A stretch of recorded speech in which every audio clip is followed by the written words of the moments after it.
And good evening, my lovely Lost Tales, and welcome back to the Blue Rose Respite for my Magical Monday stream. How's it going, my lovelies? I hope you're all doing well. I hope you all had a wonderful, restful weekend. I spent most of the weekend literally just lying on my couch watching Netflix because I was just mentally recovering from Develop Expo. And I had a wonderful time. I hope you all did as well. Thank you so much for being so understanding why I was away last week doing cool things in Brighton and hanging out with very, very cool people. And then I just low-key dropped an announcement that, yeah, I finished the first draft of a book. As one does. But how's it going, my lovelies? I hope you're all doing wondrously well. But first and foremost, a big thank you to Weaver of Passion for your 20-month resub. Thank you so much for 20 months of incredible support. Holy crap, 20 whole months. I can't believe it's already been a long time since I subbed to one of my fave streamers and voice actors of all time. Congrats on the book announcement as well, Steph. It's super exciting to see you take more steps towards expanding your creative range and exploring more creative mediums. Hoping nothing but the best for you and how your book will come out. No, you'll knock it out of the park like you do with everything else. Weaver, you are too kind. Thank you so much for your incredibly kind words and very generous support. Thank you so much. But how's it going, my lovelies? Hope you're all doing well. Everyone had a wonderful weekend. Sound off in chat, please and thank you. Our fave aspiring author and voice actor. Oh, thank you so much. I'm not gonna lie, just having changing my title from just mostly across most of my branding voice actor to author and actor, oh, it just hits different, you know. And I have a new follower, Max the T-Rex. Welcome to the Blue Rose Respite. Thank you so much for joining us this evening. Take a seat. I hope you have a wonderful time with us. You are more than welcome here. Best way to spend the weekend, Steph. Thank you. I appreciate it. I was just trying so badly, just trying to recharge after 3 full days of socializing and many nights out with friends, mostly drinking and networking. I love it so much, but it is incredibly draining at the same time. There is no rest for the Seraph. She must always be working. Exactly. Sam, you finally start to understand. You stopped telling me to take time off for myself. Now you finally understand that I cannot rest. There is no rest for Steph. There is always stories to be told. There is always work to be done. I'm going to have to be put into a medically induced coma to force myself to actually get some fucking rest. When you'll get your book out, I'll be buying a synopsis you gave. Sounds incredibly interesting. I want to eat it with my eyes. Honestly, Swiss, I'm so excited for when it eventually comes out. I've been trying to come up with a blurb that gives away a bit more of the general premise, kind of the blurb that you would read on the back of the book, and also kind of drafting what I would put into a submission letter for literary agents. And I'm not gonna lie, I'm really, really proud of it. I'm so proud of my first draft already. It's definitely got a lot of work ahead of it. It is not perfect. It is really, really, really not perfect. But I already have a long list of dot points of things that I've come up with, of thinking, that needs to be changed, that needs to be fixed, I need to delete that, I need to change this around. But I want to get it to a much more confident second draft before having someone else look at it. But what has been going on behind the scenes is that I've actually had the first draft done for almost a month now. So when it gets to Sunday, it'll officially have been a month since I've completed my first draft, and I can then go back into it to start the second draft. I was rewatching the Into the Spider-Verse this weekend, and now my hyperfixation for it is back, and I've remade my Spider-Stone and started fanfic writing again. Hell yes, Scaracomi. Into the Spider-Verse is just so incredible because you could literally make up your own Spider-Sona, and it's kind of official canon to the movie, isn't that there are just endless spider people out there. So, and honestly, when the movie first came out, it made me so happy to see everyone create their own Spider-Sonas and express their creativity in so many unique ways, like cosplay and art and writing and stuff.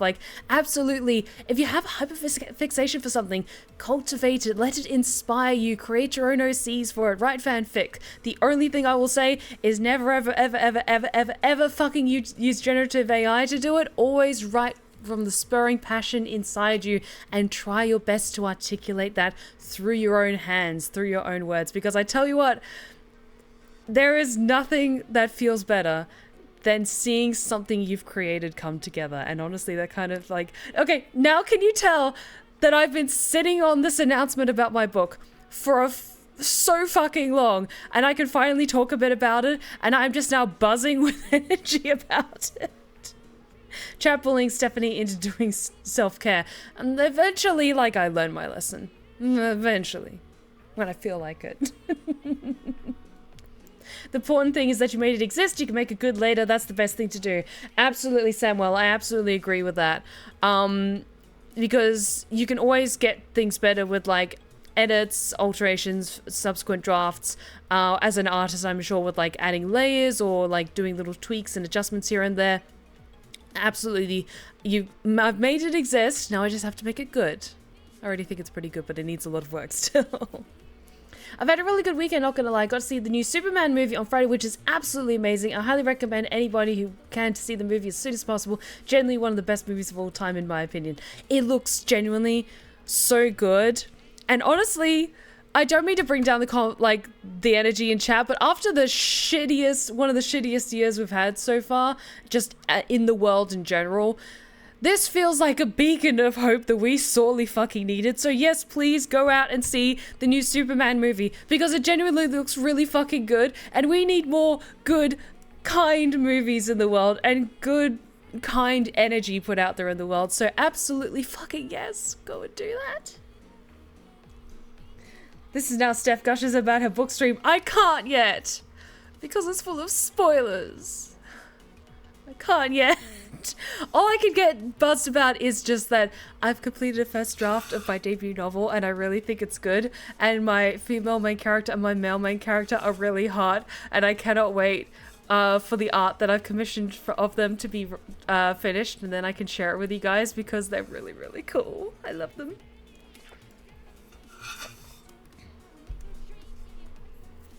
Gonna bonk Steph into self-care. No, that's Pingus's job.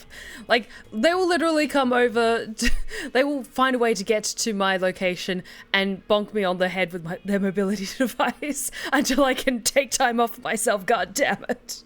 As an aspiring author, it is difficult to simply start writing the first draft. Not gonna lie, Sophiac, I completely get where you're coming from. I myself am a planner, not a pantser. By that I mean I plan everything out ahead of time. I literally break down everything into chapter by chapter beats with all the main story beats within those chapters, so that even if I was struggling to articulate my thoughts, I knew exactly where I needed to get to. And was just telling myself, just make it exist, make it good later. Make it exist, make it good later. And there's some chapters that really need a lot of fucking work, but if you can find a way to just push through that, and it's something that takes practice. I've been practicing it for a really, really long time. I've been consistently making original videos on YouTube, writing scripts for them on a consistent basis for like over 10, I won't say over 10 years, like 8 years or so. I think I've been making ASMR videos, but 8 years of consistently writing creatively week after week after week after week. It takes a long time to develop that muscle, and writing, even if you don't really are in the mood for writing, it takes a lot of time to get that as a thing that's ingrained in you. But if you can keep up the habit and train yourself to write and get everything out on paper, it's so worth it. It's so worth it as a creative. It might be healthy enough to go see with my mom. I feel like I owe her that after dragging her to go see Man of Steel. We both walked out of that sad. Honestly, Sam, like, it sounds like an absolutely amazing movie. I'd highly recommend checking it out. And to clarify, because I'm a planner when it comes to writing, a pantser is someone who writes by the seat of their pants, and they have usually just a concept and maybe a couple of characters, and then they write and let the story flow. Like, they don't have a plan in mind. They just write until the story is finished, essentially. I personally cannot do that. That sounds like a panic attack in the making for me. But that's just me. So, some people are pantsers, and then after a while, after they run out of steam, then they really struggle to finish the project because they just write themselves into a brick wall or something like that, or they just can't articulate the rest of the story the way that they want to. So, recommend planning over pantsing, but that's just me. Kind of like thinking the beginning, middle, and end points of the writing, getting the basics down first and working on it later. I would say so. Like, I changed some things in the ending, like the third act, once I actually sat down to write it, and I got a really good feel on what my characters were like. But I can't go into detail about any of that just yet. I'm sorry. But yeah, just having a general idea of the main structure, beginning, middle, and end, and then finding all the important beats that happen between that, and like coming up with cool scene ideas for cool things that can happen.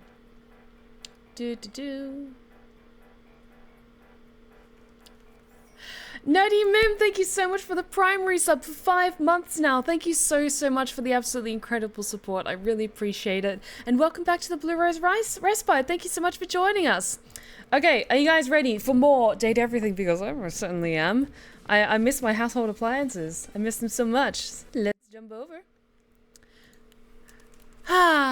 So, what am I thinking? I want to keep patching up things between my washer and dryer, but I also want to explore my house a bit more because there's plenty of people that we have not yet encountered.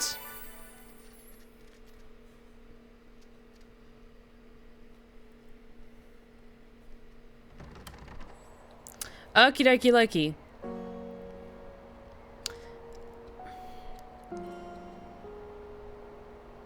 Hang on.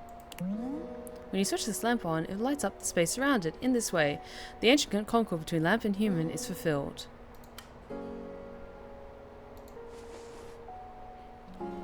I know what's in there.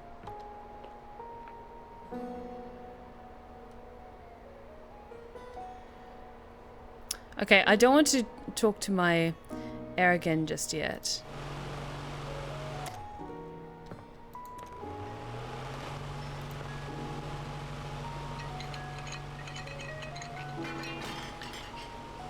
Yes, I have talked to you though, haven't I? Okay. So I have had a couple of spoilers for some characters, but there's some that I really want to meet, so... How about you? I'm waiting so hard for you to meet one specific character just because I want to see what you'll think about them. Okay. Cool, cool, cool. I'm sure there's some characters that I haven't encountered yet that people are just like... When is she gonna find them? When is she gonna find them? So I'm kind of zigzagging around, trying to uncover some new ones, but then also progressing my relationships with the ones that I have already on my radar. Like, who else did I really want to get close to? Celia. I would like to see if I can figure things out between these two. Celia, maybe get closer to Dorian. River's just gorgeous. But yeah, there's just so many that we haven't encountered yet that I'm not trying to rush myself through in any way. God, everyone's so hot. Drysdale, did I uncover something new about him?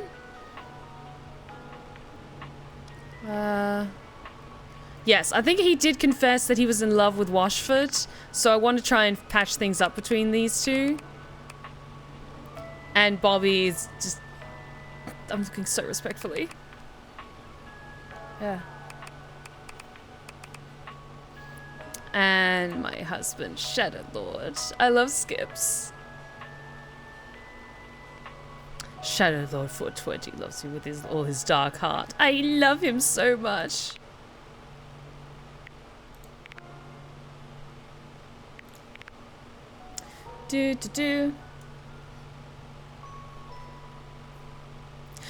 Terriers, how's it going? Welcome back. Good to see you. And also Nightmare, my wife. I love my wife Nightmare so much. Everyone's just so hot. Help me, I'm terribly single. Sadly screams and demisexual. A cool breeze tickles at your neck. You can feel someone here, but you can't see anyone. Hi. No. Why are you here? What are you you doing? Hi. Sorry, did I scare you?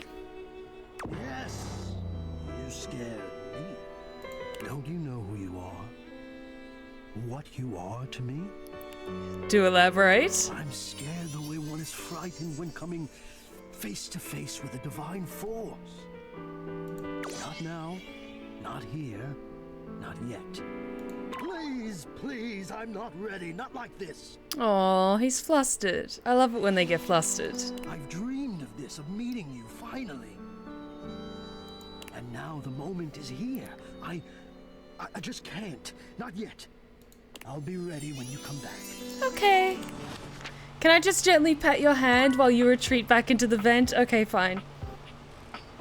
Bye and Demi, one hell of a mix to be. Tell me about it, Swiss. It fucking sucks. Dating is a nightmare.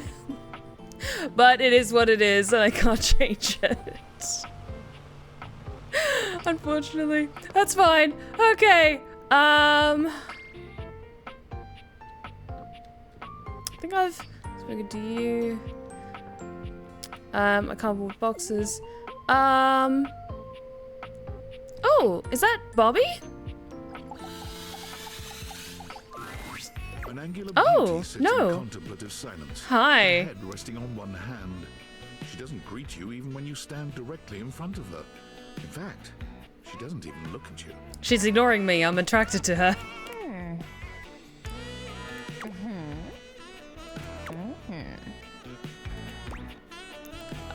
Hello? The music's gone raunchier. What's up? Disturbing my thoughts. My bad. You're bad? Seriously? God, you're so boring. Excuse me? That's it. My fantasy bubbles officially burst. Name's Tina. Tina Triangle. Hi, Tina. Wow. What's up? And before you got here, I was having a nice little fantasy. At least the person you would date better be fucking good with you. Like, listen, dating as someone is on the asexual spectrum fucking sucks at the best of times, but at least I'm bisexual, so my options are out there. About who? Not who, what? Tina forms a small triangle with her fingers. A love triangle. Greatest shape in the world. Hot. Especially when it comes to love. Matter of fact, it's the only shape I'm interested in.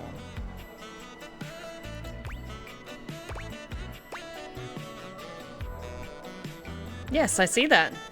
Oh yeah? You're smarter than you look, cutie. Thank you. But enough about you. You ever watch Love on Triangle Island? No, I don't like reality shows. Although, in this context, it sounds interesting. Oh, it is. Let me paint the picture for you. 18 sexy singles get together on an island.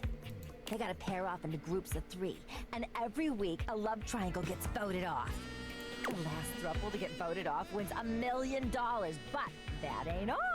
Oh. They offer them money and bring in their exes to try and break up the throuple. It's all just so deliciously dramatic. Is that what you were thinking about before I got here? Yeah, before you interrupted me. But now I'm here thinking about you instead. Is that a problem? Or you can say she's cute with her taste. She definitely is a cutie, right? Ah! God damn it. Somewhere else now. My fantasy was just getting good and I'm trying to get back to it. Alright, see you around, I guess. Maybe. Bye. She's got more triangle energy than Bill Cipher, goddamn. Okay,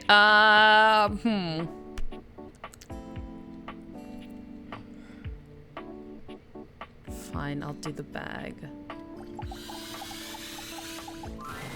The stranger standing before you is dressed in Hey! a sheer black catsuit, studded black manacles with pink fur trim, and a variety of brightly colored accessories drape their shoulders and frame their delicate features. Accessories is the most PG word for them, I guess. loneliness has been such a defining factor in your existence over the Oh, last few fuck years, off! You've almost forgotten what it's like to be around others. First of all, shut the fuck up. Second of all, don't you judge me. You've certainly forgotten what it's like to be around someone like this. You almost feel as if you've stepped into a sex shop. And? There you are. I was beginning to think you'd forgotten me. Who could forget you? Cute. I'm Benoit, your partner in pleasure. Jesus, that is a horrifying thought if your sex toys could talk. Okay. Hi, Benoit. Nice to meet you, face to face.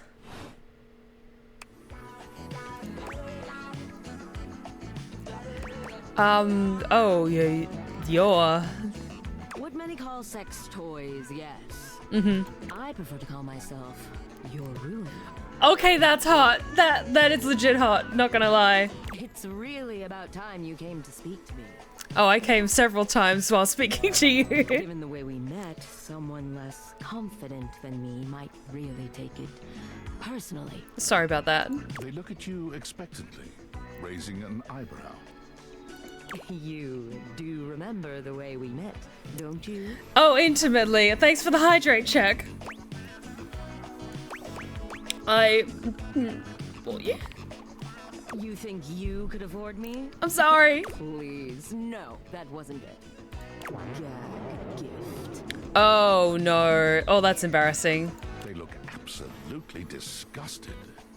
The only way to strip the word gag of all its appeal. Some friend of yours thought they were hilarious. Oh my god, I just noticed the eggplant earrings. That just is the cherry on top of this already delicious Sunday before us. You moved into this house and your friend brought you a big box. You opened it up to find... what else? A smaller box. Who's the voice actor? Is this Erika Ishii? You opened that to find another small box. I think this is Erika Ishii. Maybe. And so on and so forth. So funny. Steph, for God's sake, what? We're playing Date Everything. I'm gonna make sexy jokes, okay? Eventually, you got to the smallest box, and there I was, a bright-eyed virgin, yours for the taking. Oh, this is gonna make me feel weird whenever I buy new sex toys, isn't it? But there's still time to rectify that. Oh, this is gonna make me feel really weird whenever I go shopping. God damn. After all, you're here, I'm here, and I know you have nothing but time. I know, but my blanket is sentient now, as well as my bed, and my clock, and my dresser, and my curtains, and my floor, and my ceiling. It's kind of made this just a little weird. I feel like I have to ask consent from everything in the room now before anything happens. So how about it? Me and you and mind-bending, earth-shattering pleasure? Although that is awfully tempting. Also, hi Squishy Satan, how's it going? Welcome back. We are, speaking of Satan, we are certainly sinning tonight.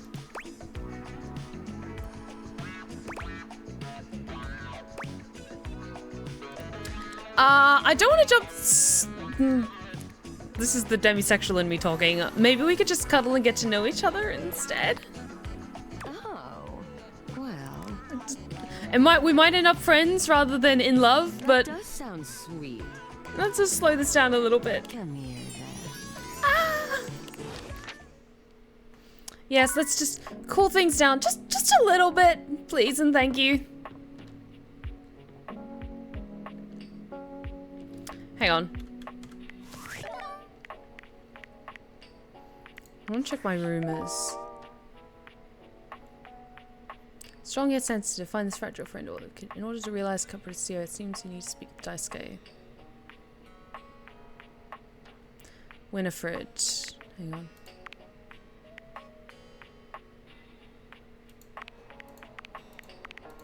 I have so many rumors active.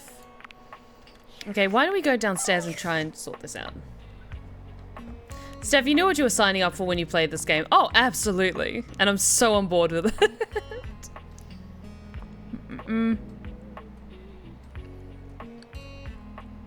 The last second I noticed the long bead necklace. I mean, it kind of speaks volumes how many of the toys did you recognize on, like, on Benoit's design. And it's like, how many of those am I willing to admit that I recognize what those are? Daisuke is the dishes, right? You find Daisuke where you left him last time, staring intently at dishes on the table.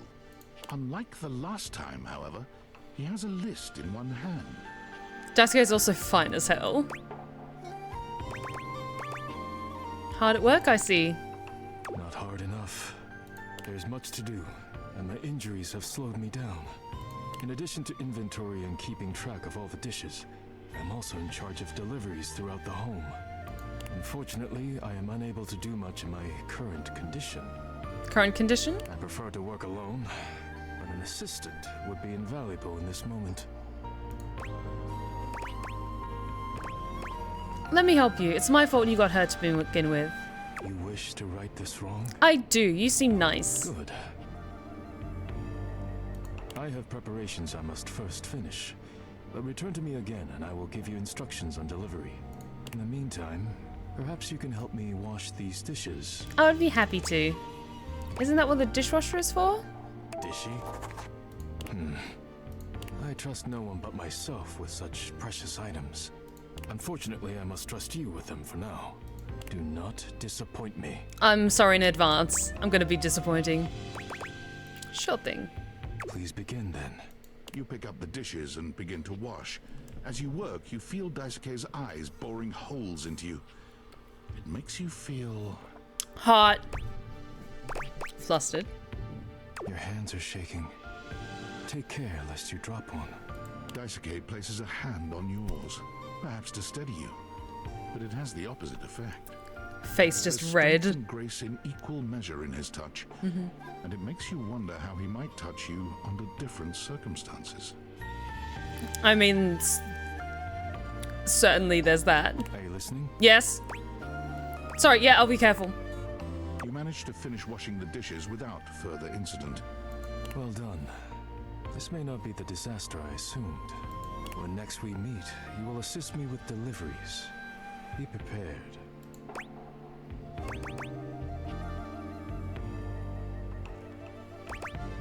I'll do whatever it takes to make things right. You're very hot and dreamy. Complete these deliveries, and all will be well once more. Good. Leave me now. I must review orders and inventory. Farewell.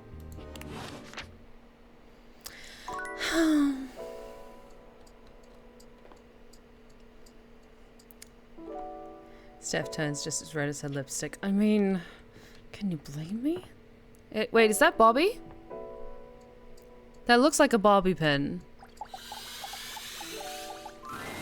Boo! Hey, Bobby! There you are. Did I? Damn, couldn't you have maybe screamed a little or something? I'm sorry. It takes a lot to get me to scream. That's like saying, oh, that's hilarious, when someone tells a joke. I'm sorry. Like, bitch, if it was hilarious, then laugh. A little hee-hee-ho-ho won't kill you. Ha ha ha ha ha. There. But look at me going on when we've got business to discuss. Fine.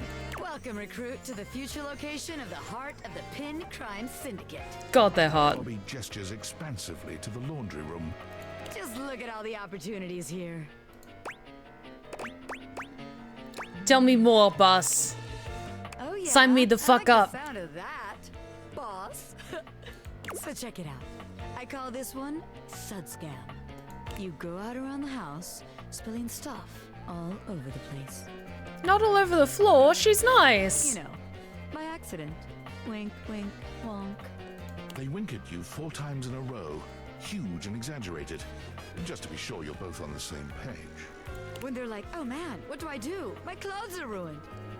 You tell them you got just the person for them, and you send them to me. You wash their clothes, and while that's going on, I go through their pockets. Cool. Next thing you know, we're rolling in the dough. What if they don't have anything in their pockets? Yeah. I guess we aren't all mega rich gangsters like myself walking around with fat stacks in our pockets. So maybe there is just one tiny flaw. All right. Let's see how this one strikes you. I call this one the old switcheroo. Let's hear it. People bring us their laundry. We take that laundry and sell it online. I mean, it's my clothes. Then we replace it with cheaper pieces that fell off the back of the truck. When they say, hey, that's not my clothes, we're like, yeah, it is. I look at you and I'm like, that's what you brought me, right? And you go, yeah, boss, that was it. And we just stare at the customer until they leave. How about it?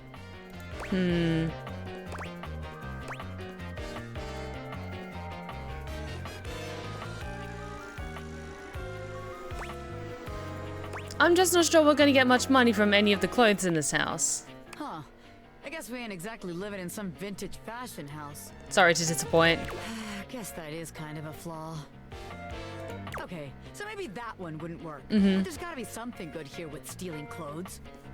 Samuel, thank you so much for the gifted community sub. I really appreciate the support of my lovely Lost Tales, my archive of lovely Lost Tales, I should say. But thank you so much, Samuel. I really appreciate it. Thank you so much for the support. After all, that's where people keep their valuables. A red-haired laundry hamper explodes into your midst. Hi! Full of rage and indignation. She points at Bobby with a trembling hand. Hi, you. Clothes. Ah! What the hell? I won't let you take anyone else. Never again, you hear me? Never again. Calm down, you harebrained harpy. I'm just spitballing ideas here. She points at you now. Take your kidnapper friend and get out of here before I toss you out myself. I'm going. Yeesh. Bobby twists out of her reach, making their way to the door with you. Damn. Bobby Pin can read a room, and I'm reading that the laundry room ain't the place for pinning. Okay. All right then, newbie. Here's your hint for the next place you can find me. I'm a pin of business. A legitimate business pin. Probably in my study then. Got that? Pin out. Okay, fine. Let's go to bed. I have objects to flirt with in the morning. Also, this sounds strange, but can we actually, like, pick up and move around any of the items? I don't think we can. Maybe we can, or it's just, like, very select items.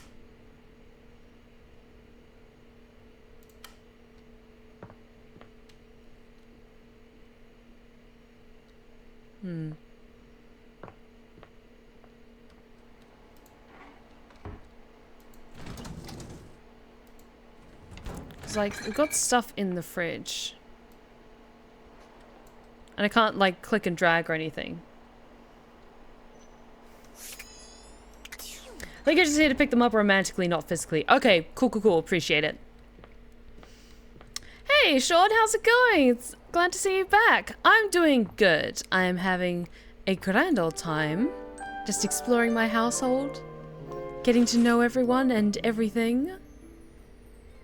Okay. Let's see. Hang on.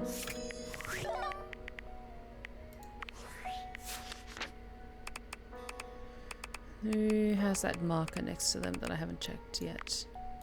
Ah, Tina Triangle, of course. Greater Lyle! That's who's voicing her. Where's Benoit? I should go back to Friar Errol as well. For reasons. Benoit. It is Aragishi. I knew it. Bobby. Fine as hell. Should I go back and talk to Benoit again?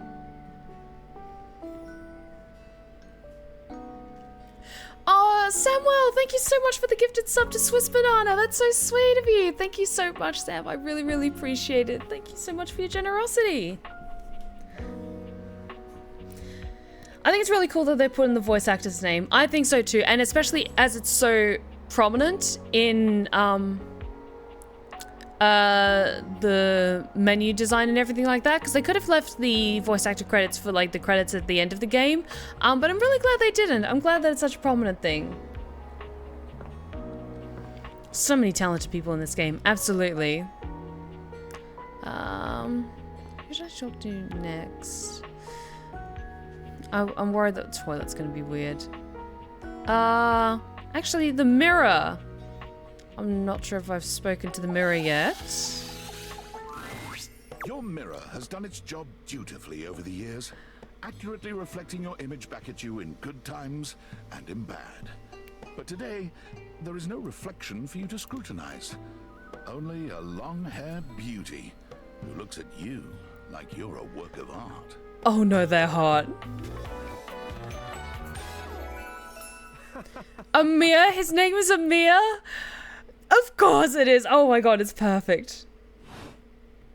Oh, incredible. I mean, the same could be said about you, darling. Who? Me?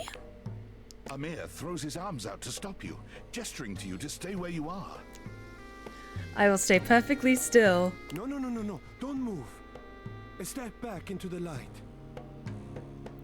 Is this enough? Not my type. I can't say he's well fashioned. Oh, he's very well fashioned. Like this? Yes. Breathtaking. Look at you. Do you see how well I can frame your face from this angle? You are glowing. I mean, it's still just me though. When you are accustomed to the extraordinary, even the extraordinary appears mundane.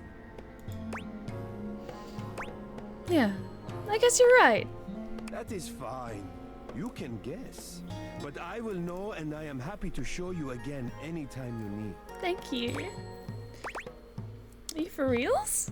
Yes, I am for reals. God, he's hot. I am standing right here in front of you. Are you for reals? You come to me with any doubt about what I see so clearly. Your radiance. It is possible you are not for reals.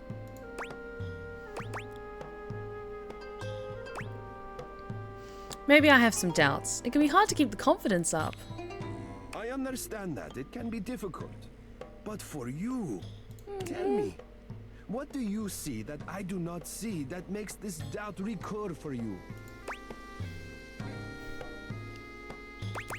I'm 34, I look old. But like a fine wine, we age. And our natural beauty only enhances with time. Fair. We radiate with the wisdom of our experiences. You are a flatterer, Amir. Ah, but the spark has been lit. You'll see. We will just have to fan those flames until they're a great, big, beautiful rolling flame, won't we? Stop by any time. I'm happy to admire your beauty any day. Okay. He's really nice. Oh, hang on. Oh, workspace. Hi, David. Valdivinites, it's David Most, your beloved CEO, with an important question. What do the following items have in common? Cellophane, eyeglasses, and bottled water. If you guessed they're all 15% off today, only on Valdivian.com, you'd be absolutely correct. But even more importantly, they're all transparent. As your leader, I value transparency above all else, especially when the board of directors changes the locks on my office. Message received, Ian. With that spirit in mind, I need to share some difficult news with you today. Oh no. I have not been entirely candid regarding my lost sunglasses. Firstly, the lost item was thankfully not my sunglasses. My sunglasses were handcrafted in Italy by blind artisans, are inlaid with conflict diamonds, and are locked in my safety deposit box. No, the missing item in question is actually a Valdivian prototype. Oh no. It's the only existing prototype of the amazing new gadget we're planning to launch for the Q4 Blissmas season. Unfortunately, the engineer who invented the prototype was a disgruntled former employee who destroyed the schematics before disappearing himself. So as you can see, it is imperative that the glasses are found as quickly as possible. To that end, and after discussing it with the board, we are now prepared to offer a handsome reward for their expedient return. A $50 gift card to Valdivian.com. My love for my household items is priceless. Hey, Tetrachroma, how's it going? Welcome back. We're currently just meandering around, chatting up everyone else. I recently got up close and personal with other things that I used to get up close and personal. But let's have another chat with you, my strange, spooky friend. I like the weird See ones. a pair of hands sticking through the air conditioning grate, and the barest suggestion of someone's eyes, but no more. It's kind of giving Phantom of the Opera. I'm kind of down with this. What do you think? Of? You won't come out there and let me see you? No, this is for the best. Hello, I am Hector Valentino Ernesto Condicionado.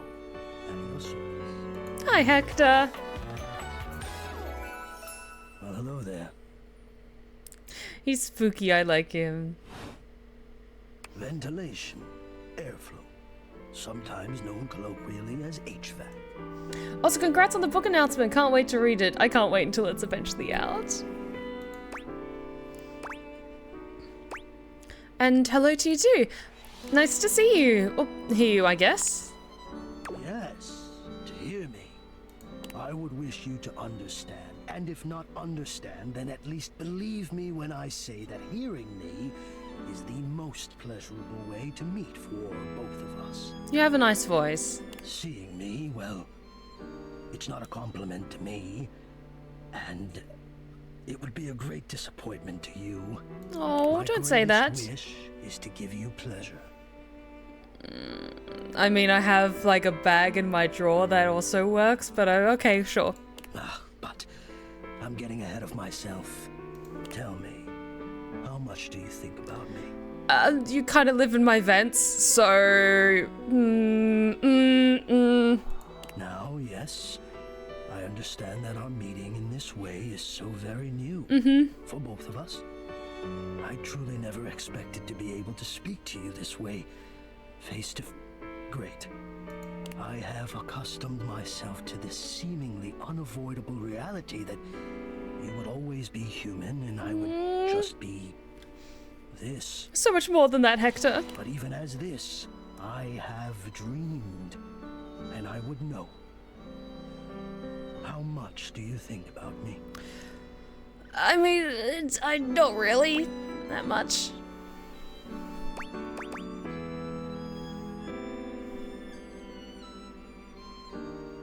Okay, to be honest, it's really, really hot in my apartment, and I've been thinking about the AC a lot. So, a lot. Are you kidding me? I love me some AC. And do you? Oh no. I noticed. I so look forward to you coming home on those hot summer days. The look on your face when you feel the first blast of chilled air upon opening the door. Well, wait, are you spying on me or something? Spying? Of course you would see it that way, think about it that way. Wait, are there like little hand-drawn pictures of me like plastered to the inside of the vents? One of my favorite slashers / horror movie villains is Brahms Heelshy. I even cosplayed as him, so this isn't completely off the table for me. But I must try to explain to you the truth. Continue. You are the prime feature of my thoughts. Aw, thank you. Whatever power courses through me, I turn to your pleasure. Continue. Whatever warmth or coolness I possess, I direct in full to your comfort. Okay, that's nice. I wanted to meet you here, through the grates, because I wanted you to hear my voice. That's fair. I want you to hear the melodies and resonance I create through these ducts, and know that it is all and only another gift it honors me to offer you. Okay, that's sweet. I watch the play of air over your skin, and I feel deep joy that I have the air to give you. I adjust my own temperature and my intensity until I see the flush of contentment spread across your face. And then I rest in contentment of my own. Okay. I never thought I'd be able to say this, and in a way you could truly understand. I kind of get it, fair enough. Now I have, my God. Now I have. This is so hot. Hot? No, I would say I'm set to more of a temperate zone right now. Ah, I see, hot. I think perhaps I've heard the word used this way. Do you mean you find this sexy? Uh-huh. Yes, I do. Of all the dreams I'd held of how this moment might have unfolded, that you would be attracted to me too was surely the most fantastical. Like, can we at least hold hands, please? Perhaps I might share more? As I share with you, I can feel more and more air moving through me. As though there is a storm brewing, a cyclone beginning. I have never felt it before, this build of energy.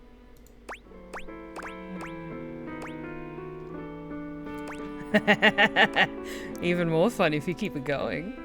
I wonder sometimes about how I knew it was you. What was the moment? What was the sensation that told me you were it? I can only ask this of myself, of course, but I realized that it was how I felt around you. When you push my buttons, when you move my temperature setting up or down. I exist only in service to you. Everything about me only is because you will it, because you direct it. Do you understand this? Oh, I'm starting to get this more and more. This is... Wow, you really are a service sub. Okay. Of course I do. I'm in control. Completely. You do understand. Oh, I get it, darling. Can you also understand what that does to me? A little bit. You telling me what to do, and I am powerless to do otherwise. Somehow it relaxes me. And to know that I'm giving you precisely the thing you want at that moment. Oh, it fulfills me. It makes me whole. As soon as I fulfill your command, your desire, I become the one with the power. You ask for chill, and I watch the goosebumps play over your skin as you pull the blanket up more closely under your chin. Oh my god. Samuel, Hector is a good boy. Mettaloid Man, that's certainly the character I most picture you as. And Sam, how dare you call me out like this on non-binary day 2? I mean, I say this respectfully, Sam.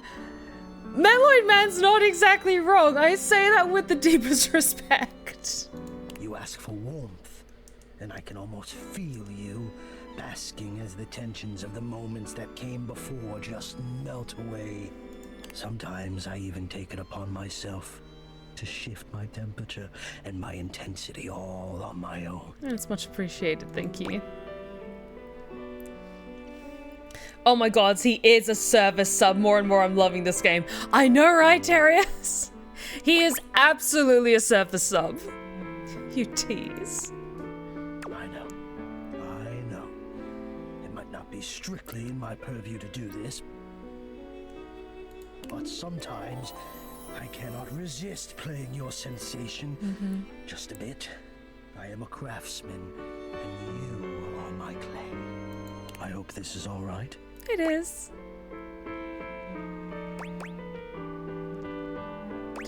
It's very alright. I had no idea that you loved me like this. How could you have? Until now, I haven't had the courage necessary to even show my face. Well, you're brave enough now, and I love it. You love it.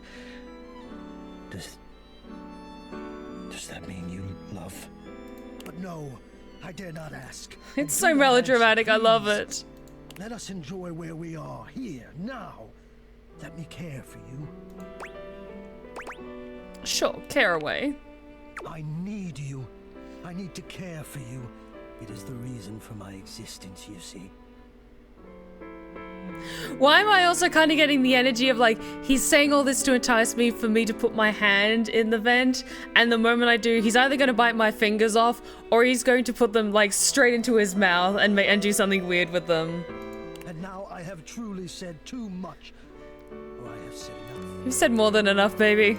By the way, I must ask a boon. What is it? Say nothing. Take this knowledge with you and promise me you'll ponder it. That you'll ponder me.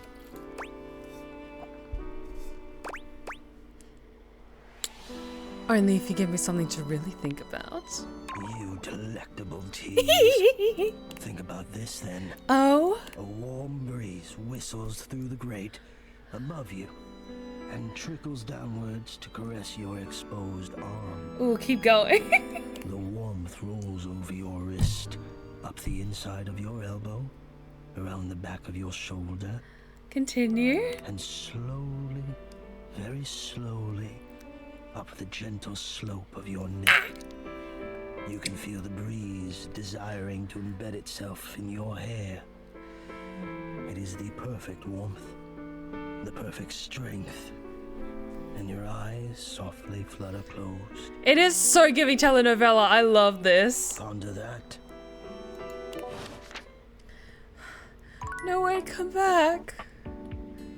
Fine. Fine.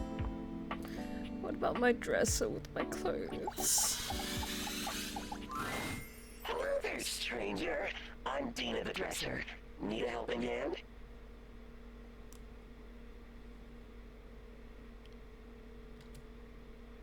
Oh. We're gonna come back to you tomorrow. Where is that, food shaming fryer? Where's my air fryer? I'm in a mood for punishment today. Oh my god. Like, Hector was very much giving, like, telenovela in the best possible way, but also, like, absolutely, like, there's a few things that are more enjoyable than just, like, having really nice aircon. Just perfectly, like, all around you, embodying, like, encapsulating, just, wonderful. Like, we've all walked into a hotel lobby on a really, really hot day and just sighed with relief. I get it. I get what they're doing with Hector. And as a Phantom of the Opera girly, I approve of the choices they've made with him. Like, Terrius, quite literally, I got a case of the vapors. Oh, lordy, I'm sweating like a sinner in church, and there's only one thing that can cool me down, and his name is Hector.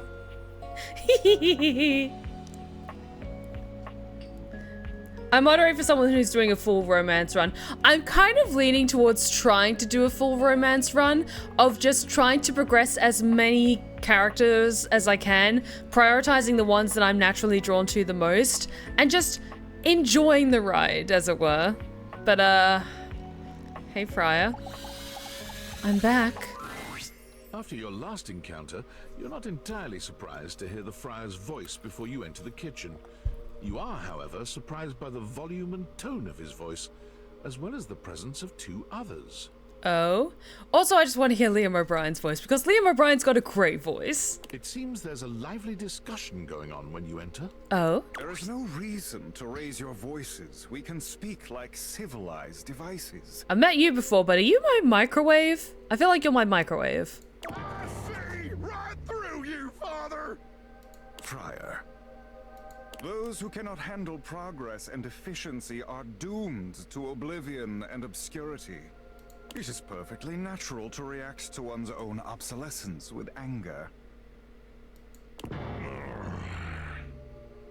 You do your best to be quiet, but the moment your foot makes contact with the kitchen floor, 3 heads whip around to look at you. Hello, boys. Am I interrupting something? You! Me? Yes, you! Come here! Adding another to your ranks will not help your cause. Will you shut your goddamn fry hole for just 1 second? That's Travis Willingham. It's Travis Willingham, I know that. We're For obviously certain. not going to settle this going around in circles like we've been. So, you're just in time. In time for what? I've only tried to educate these two on the sorry state of their souls. Only? You're insulting the culinary arts and our entire existence. It gets me real heated. Before you came, I was educating these two misguided souls as to the state of their spiritual affairs. For a time, Stefan's way was the only way we all knew. Luke brought innovation in the form of eliminating oil, it's true, but his heat is unevenly applied, and if not wielded carefully, can dry out and destroy most anything. I ain't about to let you speak for me. Or me. God damn it. Did they get the whole crit roll cast? Oh, I imagine so, and then some. We haven't yet encountered Laura Bailey yet, I think. Laura Bailey we're still missing. Who else? Sam Riegel we haven't encountered yet. I'm just assuming the whole Critical Role cast is in here in some degree or another. Or Talis and Jaffe. Quite yet. If you insist on spewing your lies, only do it quickly so we might return to the subject of salvation. Also, I'm finding with this game, I'm falling into a similar thing that I did with Slay the Princess, when I just try and instinctively react to the conversations as though I'm actually speaking to people.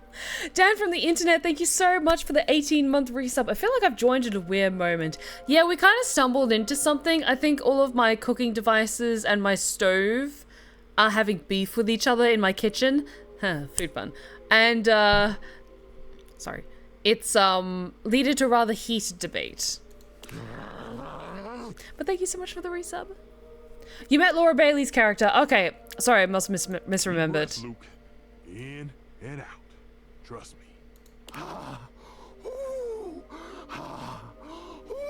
You're doing great, Luke, if that's your name. Oh, there you are. Beautiful. Just like that. Good on you. I'm gonna go first, so I don't lose my goddamn cool and forget what I was gonna say. Sure, buddy. Go ahead. Look, microwaves, a real versatile tool. Time was, you couldn't enjoy a meal without wasting away over a hot stove. Hey, no wasting away here. No offense, Stefan. Some taken. But go on. I revolutionized things.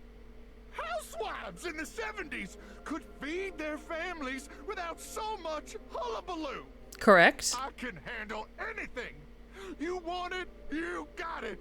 Baking a potato, I got it. Boiling water, oh, I got that too. No, that's an American thing, that irritates me to end. Like, okay, sorry. I'm an Australian, I live in the UK.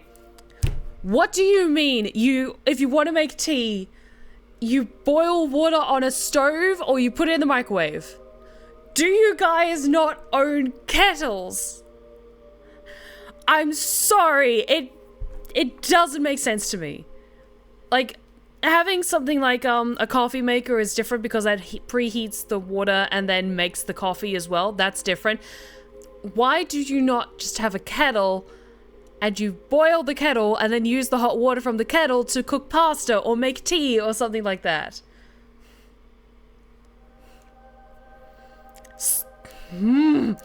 Gets me heated, it does. Nuking some dino nuggets or pizza rolls?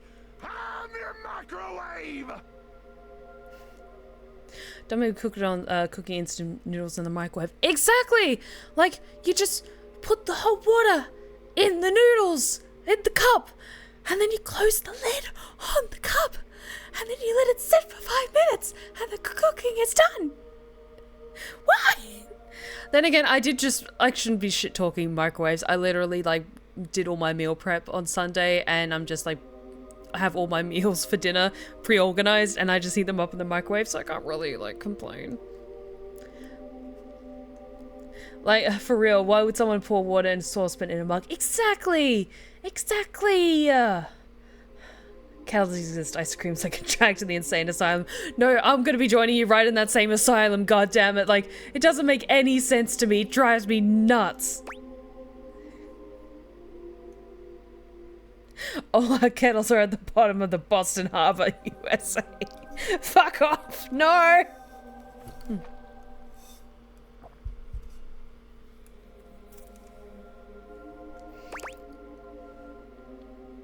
Okay, I will be kind to my microwave. I gotta say, you've saved my bacon many times over the years when I was tired. Yeah.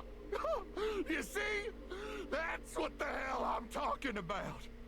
Hit a few buttons, beep, beep, beep, and you're done. None of these highfalutin recipes are tricky techniques. Disgusting. You must want better for yourself from here on. Speak for your goddamn self, Friar.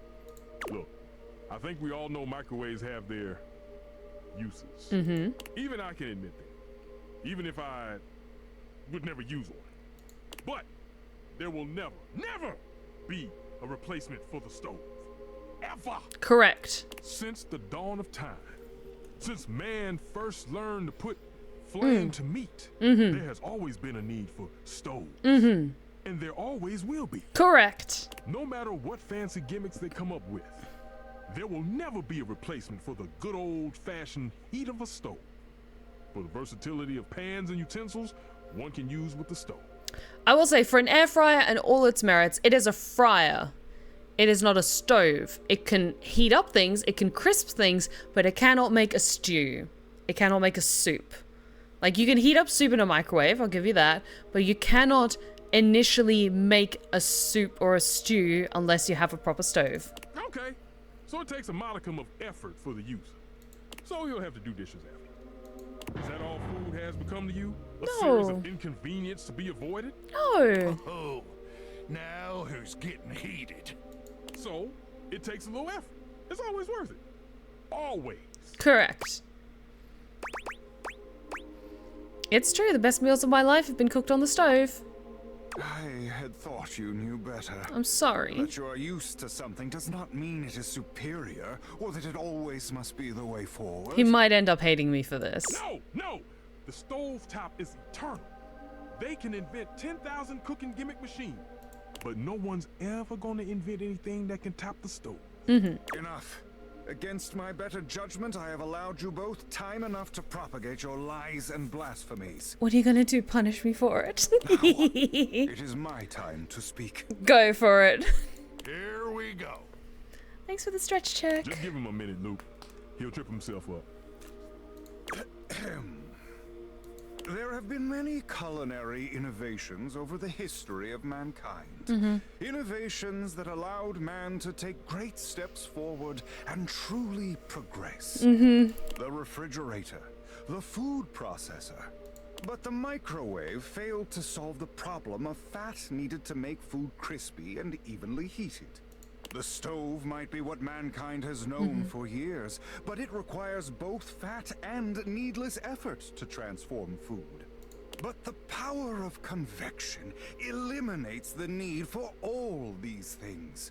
And unlike a convection oven, an air fryer distributes air over a much smaller area, cooking food much faster.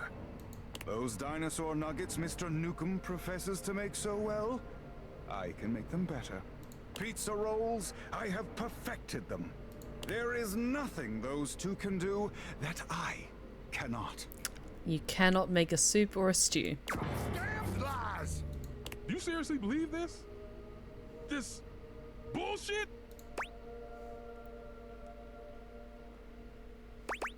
Okay, I will say not everything, but he is quite good. Hardly the ringing endorsement of the truth I should have heard, but it is a start. Well, there might be some hope for you. But I'm not gonna argue you down. You want to buff that friar's ego? That's your business. I am so sorry. I got so caught up in the moment. I didn't see... Oh my god, Lord Azul, I am so sorry. I didn't see your Pick My Voice from earlier. I think I was just so swept up in the game, I missed it. I am so sorry. Will you... Are you okay with me doing that now? I saw it was a request for Queen Caver. It's a little tricky to do Pick My Voices for games like this, but I will do my best. I'm so sorry about that. And thank you, Scaracomi, for gently reminding me of that. Okay, thank you, Lord Azul. It's all good. Okay. This all sounds so needlessly complicated. We're done here. Yeah, whatever. Let's go. The path of righteousness and truth is a lonely one, but I am used to walking it alone. He speaks like the clerics who sometimes come wandering into our caves. I will enjoy devouring him and picking the metallic bits out from between my teeth. Still, you will all see. It may take some time, but I am confident. Man strives for progress, efficiency, purity. Sooner or later, everyone will get on board, whether they like it or not.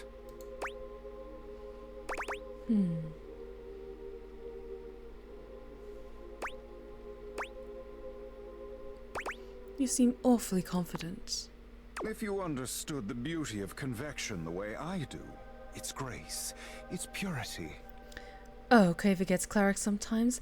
There's something about bringing light to darkness. I mean, I already do that. My wondrous luminous skin and the crystals that adorn my home. They think that divine light is the only light there is. You too would be confident.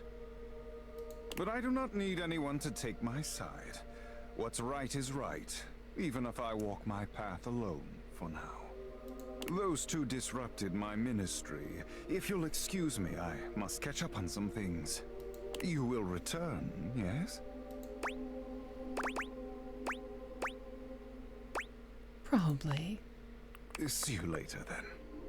The friar busies himself muttering a prayer under his breath, turning away from you and paging through what appears to be a manual of some kind.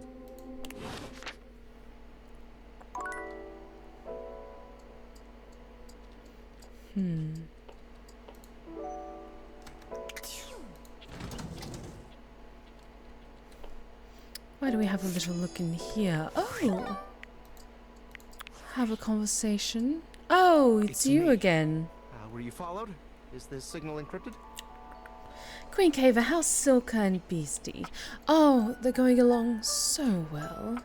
It is so hot and stuffy in the caves. So Silka has been stretching her wings in the outside air. It's been wonderful for the sweet little thing. Beastie has been finding some comfort in the nice cooling caves deep into the heart of the mountain. Listen, I've been giving more thought to our previous conversation about the ethical implications of transforming inanimate objects into humans. Don't I've come to a overthink realization. It's honestly not up to us whether an object should become human. It's up to the object. And if an object expresses desire for personhood, who are we to deny them? Makes sense, I agree. I did discover one other interesting piece to all this. After analyzing the data, it appears that certain objects can only become human if the Dateviator user possesses the necessary personality traits. I'm not sure why. I theorize it's because certain character attributes emit an energy vibration on the same resonant frequency as the molecules of a particular inanimate object. Interesting. But in all honesty, it's Complicated. likely a mystery that science will never solve. That science will never solve. Gotcha. Regardless, I was able to discover which personality traits seem to resonate with each inanimate object, and I've uploaded that data into the Dateviators. I've labeled it Realization Recipes. You should be able to access those files now. Why realization recipes? This all sounds so complicated. I'm so sorry, but there's no time. Valdivian's goons were closing in, so I was forced to flee to a country in South America to avoid detection. And my cell carrier's overseas data plan is very limited. Seriously? 10 megabytes a day? I can barely send a GIF, what a joke! Remember, check the Dateviators for the realization recipes. Will do.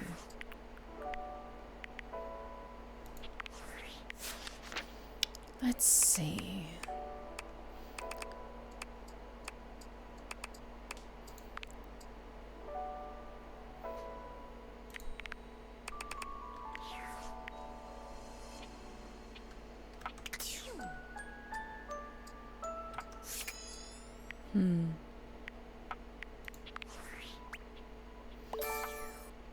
There's still much to learn, much to see still. should forge some of these stronger connections, I believe.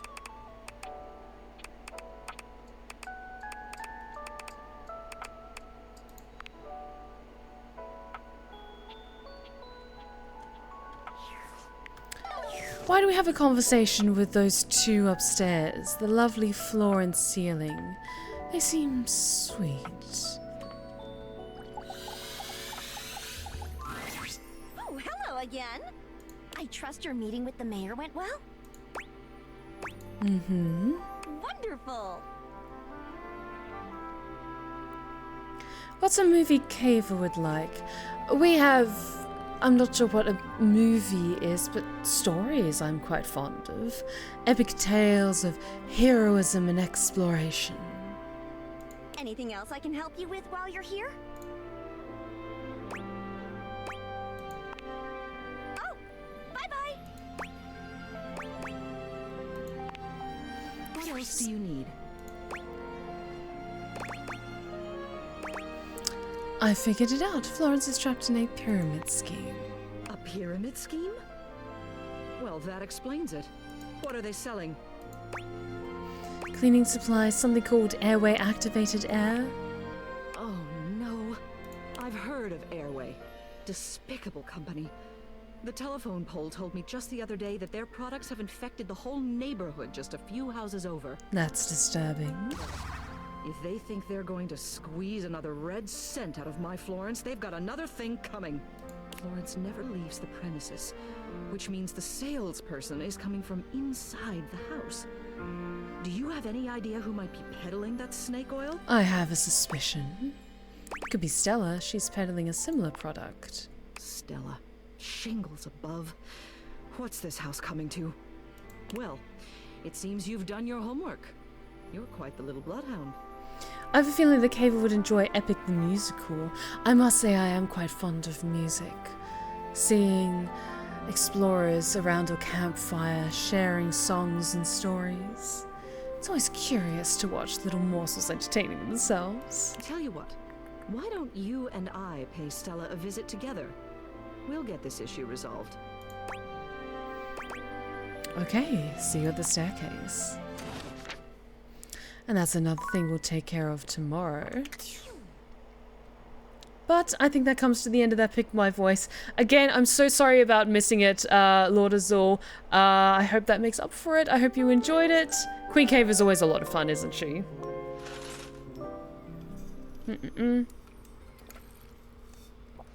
First and foremost, let's check out my dresser. Because what was going on with you? And then we'll speak with the stairs. Oh my stars, I've been waiting for you. Hot. Sorry. I'm intrigued.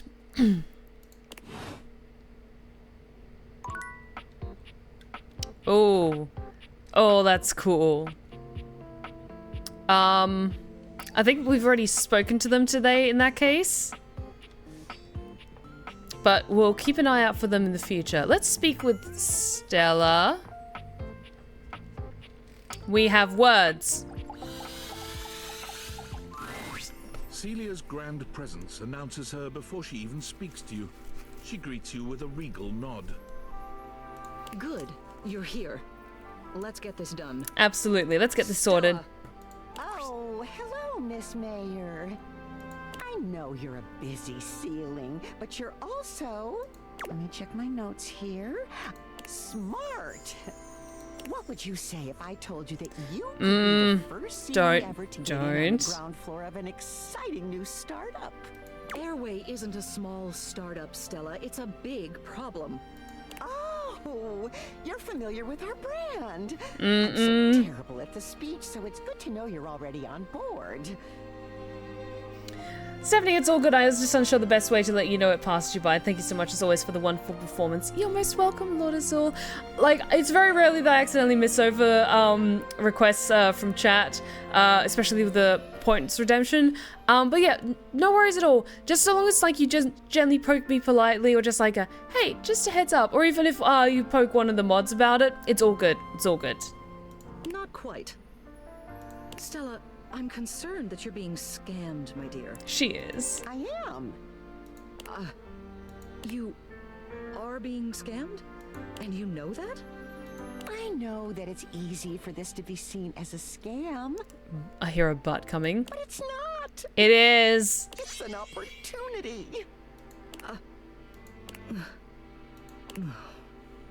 And it's the only opportunity I have. Stella. Please, Celia. Just let me try.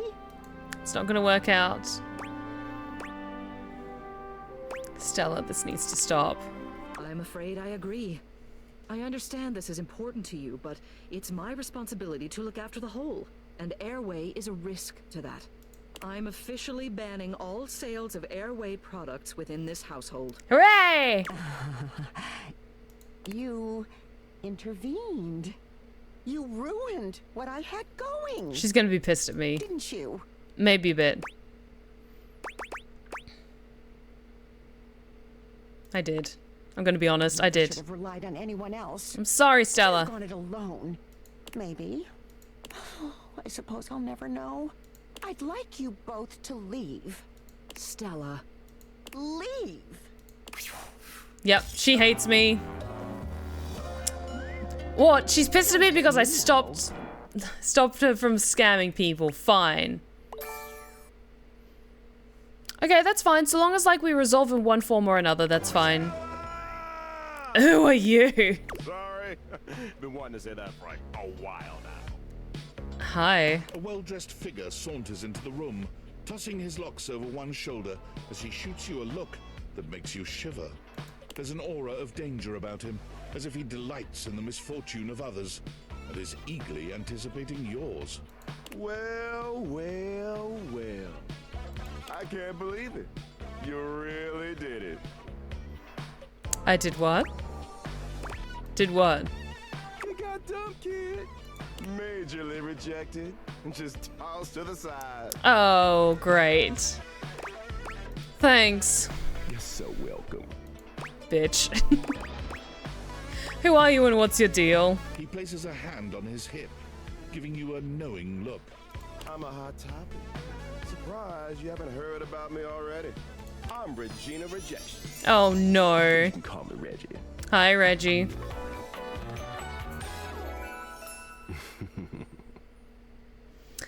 Can we date a heartbreak as a concept?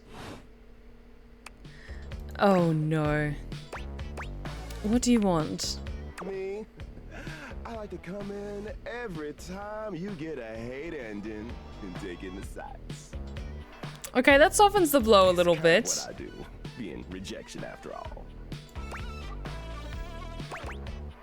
So you appear when I get rejected.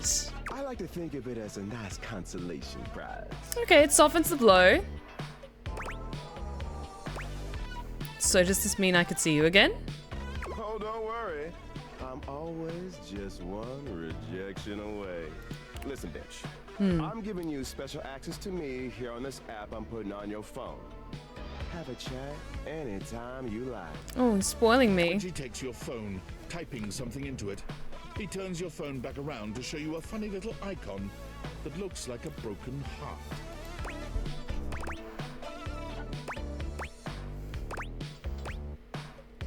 Are there games on it?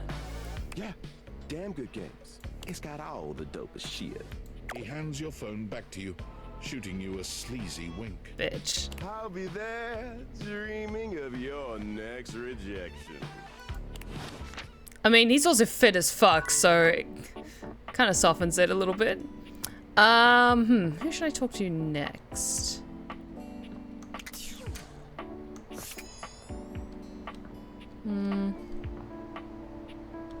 Is that Bobby? I think that's Bobby. Let's talk to Bobby. For the last time, I don't have games on my computer. I can literally see a game right there on the desktop. Well, that's for me, not you. Whoever you are, you're fine as hell. I work hard. I deserve a little self-care. Can't quite tell who you are yet. Mama needs to play a little arachnid old maid every now and then to soothe her nerves. Hey, I got nerves that need soothing too. I'm trying to pick up like the keys on their outfit. Like, Are they the interface for our work thing? From what? Pretending to run a criminal empire? I'm not pretending. This is legitimate. I mean, she's channeling some Grace Jones. I admire that. Sure, kid, sure. Oh, look, your friend is here. Leave us alone. We got business to talk. Sure, business. Well, look who made it. Hi, Bobby. Welcome to the potential future home of the Pin family's crime paradise. Mm-hmm. My office? Open your mind, baby. Criminal enterprises are way more than a guy in a trench coat selling you stuff in an alley. They are? Any real mafioso's got an accountant and an office and a whatnot. Can't you see it now? Right there, on the desk, on a big shiny plate. Robert Bobby Pin. Legitimate business pin. Okay, that's cool. I feel like the legitimate part is going to have people asking questions. What? But the point of that is so they don't have to ask questions. Am I a business pin? Yes. Is that business legitimate? Also yes. It's real simple, baby. But all right. If the nameplate ain't selling you on the vision, check this out. Okay. I call it funny money, honey. What's on your mind? So we tell people I'm a finance pin. Go ahead. I scam HQ, the office, really sells people on the whole thing. I make a bunch of fake degrees and licenses and all that. They bring me the money. I take it. Then we tell them that I invested it, and it's totally making a bunch of money, and they just gotta be patient. I think I've heard this scam before. Meanwhile, we get some more suckers, take their money, and give it to the old suckers. We just keep finding new suckers to keep the scam going. It can't fail.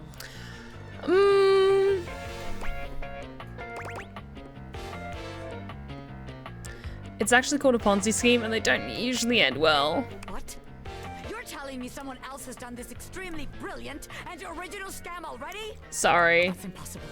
There's no way. Look it up sometime. You'll see.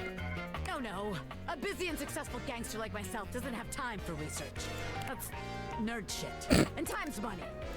Hey, Chance can hear you. He's also in this room. Seems like the office just ain't gonna be the place for us. But hey, that's okay, baby. A gangster like me is flexible. So here's your hint for our next potential location. Darkness. Scary. Oh no. Completely locked. Spiders. Get out, baby.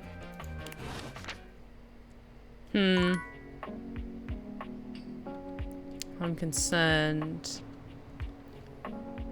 But I want to start like progressing a couple more relationships and try and improve my skills a little bit. Because haven't really, like, we've spoken to Chance and Mac, but not my beautiful Russian table. Dasha is lifting Hey, a Dasha. stack of papers over her head, standing on one leg, barely breaking a sweat. She drops them as soon as she sees you. Ow. Sorry, Penelope. Hey, Dasha, how's it going? It is going excellent now that you have arrived. After all, today we have practice date. Oh?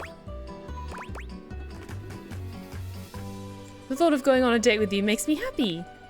Even if it is fake date? Yes. That is nice to hear. You're so strong and pretty. I have not heard these kinds of gentle words in some time. Liam, you are making me blush. Which means it is time for subject change. All right. Here we are on our first date. Where have you chosen to take me?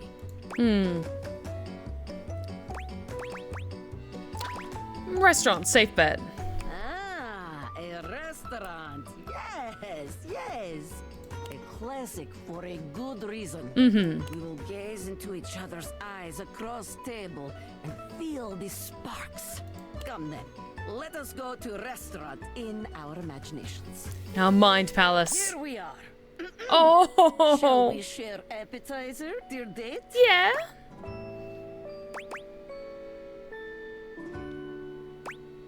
That pretty smile is all the appetizer I need. Huh? Pretty smile. She's so pretty. Me? Yeah. Perhaps you are meaning someone else? No, you're pretty, Dasha. Do you see anyone else here? This imaginary restaurant is filled with people. Like herring in the barrel, as my father always said. Oh. Perhaps our waitress has impressed you with her pretty smile? No, it's all you, Dasha. Hi, Leonard. How's it going? Welcome back. I'm talking to you, Dasha. Oh. Well. Are you blushing? Well, that is one way to impress your date. But sharing appetizer is also excellent way to get close. Let us move on. Our food has arrived, and I am eating my steak with great enthusiasm. What do you do next?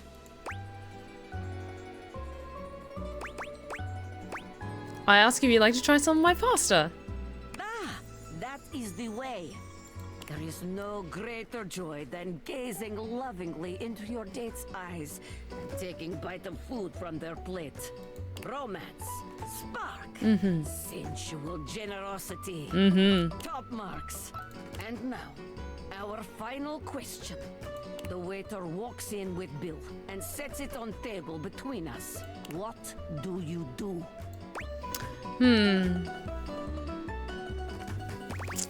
I already paid the bill while you were in the bathroom. Oh, it is like that, is it? Yes. You think you are faster than Dasha? Maybe. You think you have gotten the better of me? Maybe. You have started down dark path, my friend.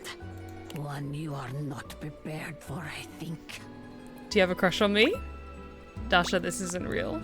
The date is not real, but the slight to my honor is very real. No, I was being chivalrous. Watch your back. When we dine together next, you are in for it. Was it good though? What? What? Yes. Technically. I mean, no, it is good. I just... I do not like to lose in this. Let us move on. If we dwell on this, I will become angry again. Very good. You are becoming quite the charmer. Why, thank you. There is always more to learn. We will continue next time. Can't wait. See you again. Who should I talk to next that I haven't really progressed further with? My chair is one that we haven't really talked to a lot.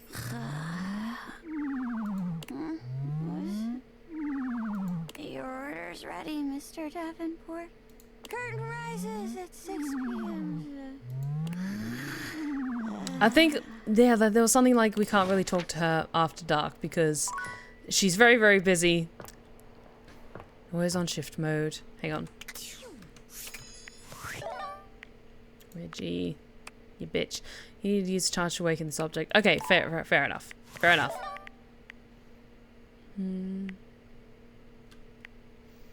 Actually, I should probably try and get closer to Skylar. Because we haven't really talked to Skylar outside of when we were first introduced to her. But first, I'm curious to learn about you. It's hard to make sense of what you're seeing. Are the deviators glitching? You're A really mass of cool. Pixels, artifacts, corrupted warnings, and static regards you with a chilly indifference. Hey. Or what seems like indifference anyway. This entity is difficult to read. I don't bite. I prefer you to do. Think. Do I? You can if you want. Not sure if I do. Not yet. Did I? Have we met? Not yet. Is that a lie? Is he right? Is it a lie? Thinking about it too hard makes your head hurt and your nose bleed. It is. Not yet. Not yet. Not yet. Is this frustrating? I'm intrigued. Not yet. How about now? It is. Not yet.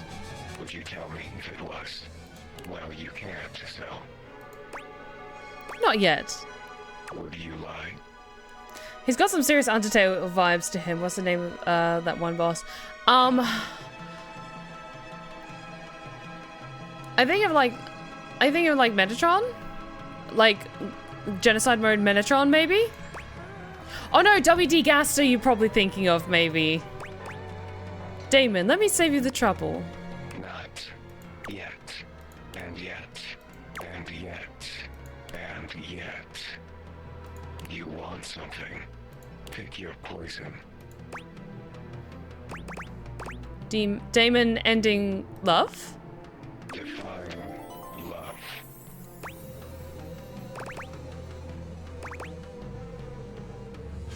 The absence of loneliness. It's a nice way to put it. Love. Like this.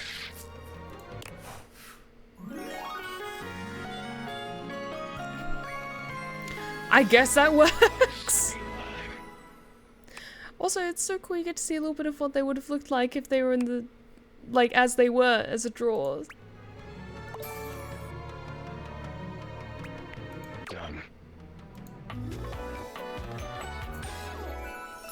Flirty giggle, chuckle. Okay. This is very cool and very creepy at the same time. No biting. Flirty giggle, chuckle. Okay, now it's time to get into weird territory again. Not yet. Okay. Flirty giggle, chuckle. Are you dating the abstract concept of a software glitch? I am. And I'm really enjoying it. It's full of unexpected surprises. Okay. Why don't we go to somewhere a bit more chill? Skylar. Can we chat? Hey, how's your day going? Forging some new relates? Quite a few. That's short for relationships. I think about this stuff a lot. I'm having a freaking blast. Oh, yes, yes! I knew I was good for something. How about a nice menu? I have lots of different ones, all different styles. Here's the main one. Welcome! What can I do for you in my main menu? Let's chat about you. Oh, let's. I want to get to know Skylar more. There's lots I can chat about. Me? Let's talk about our relationship. Relationships? My favorite subject. What do you want to know?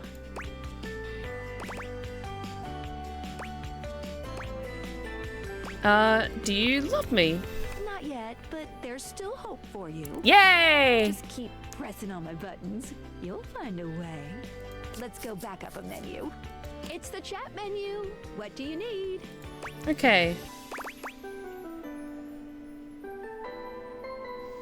I want to talk about some features. Oh, definitely. Maybe we just start chatting through all of her menu options. What's on your mind?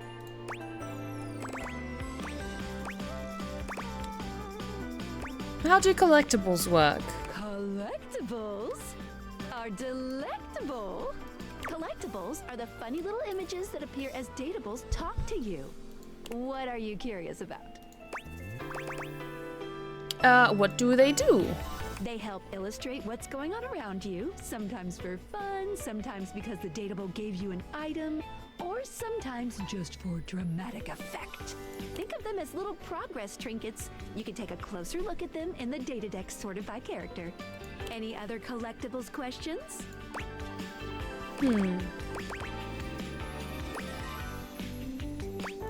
All gone on collectibles. Anything else you wanted to know about features? What should I be doing? Good question. A very important question. Mm-hmm. The easy answer is whatever you like. As long as you are continuing to awaken objects, things will continue to move along in a positive direction. Okay. If you have other questions, I'm all ears.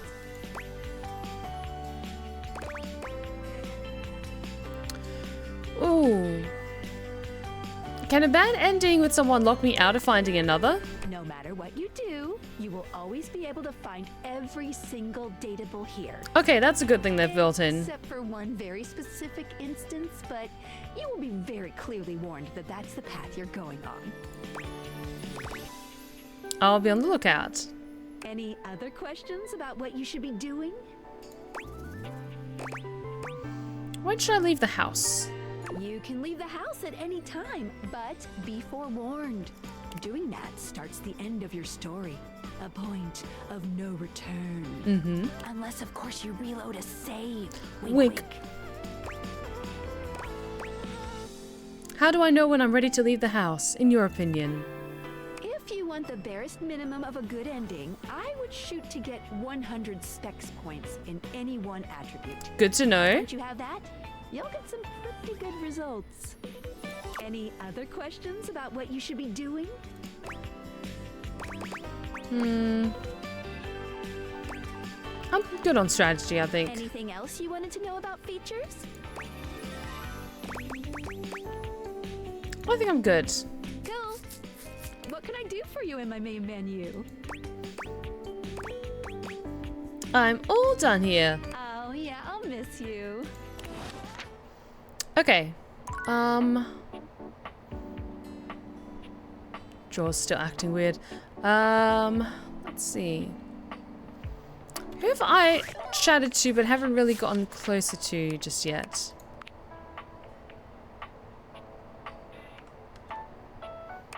Phoenicia, Florence.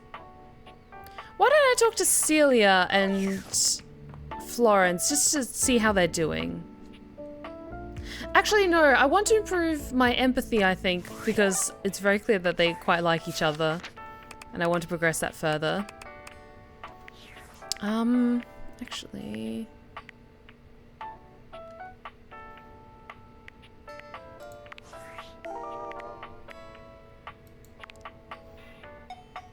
Let's make a dice game. Because she was the dishwasher.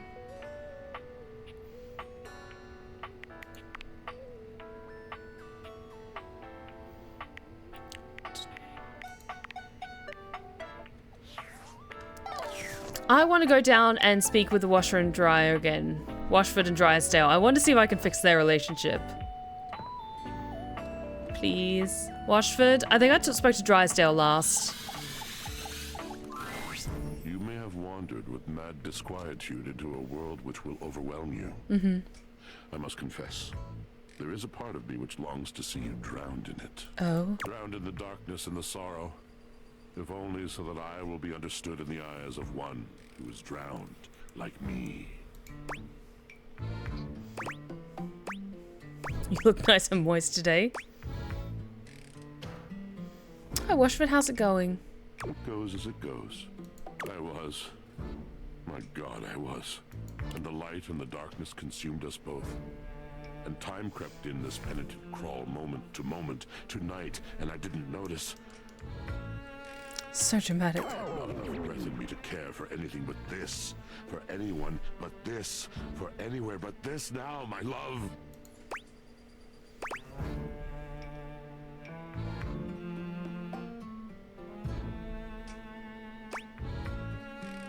My love, you're on your own journey right now, man. Come with me. Come before me, with a look so piteous as if we had been loosed out of hell to revel in horrors. You know only a heap of broken images. A casual forgetting of even the shallow breath you're shackled to. You are a poor, marionetted hanged man, dripping from his cobweb strings. Come with me. Come into that deep water. Sure. I will give you lustful abandon under a salted rage of stars. Is Drysdale gonna be pissed? Was Drysdale into this stuff? You fool. No. That was unkind. You do not know him. You do not truly know me either. Pleasure. Ecstasy. Was he into this stuff? We exalted in each other in a way you could not possibly imagine.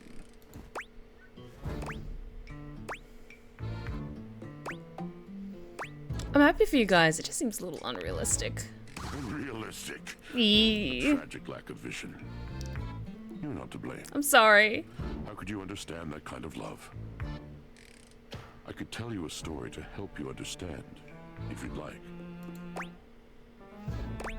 Yep, I'm in. I saw a woman once, with a locket around her neck, She stood on the shore of a deep, quiet lake. She was weeping. She grasped the locket, hard, and she pulled. She pulled until the flesh on her neck was raw. She pulled until her tears mixed with a fine sweat on her cheeks. She pulled until the chain snapped under her fingers. Then what happened? She cradled the locket, and for one last time, she kissed it. Her lips were dry, cracked, the color of peaches. And with all her might, and a great final cry, she flung the locket out, onto the mirrored water. It struck the surface with a sound like shushing doors. It fell gently through the green water.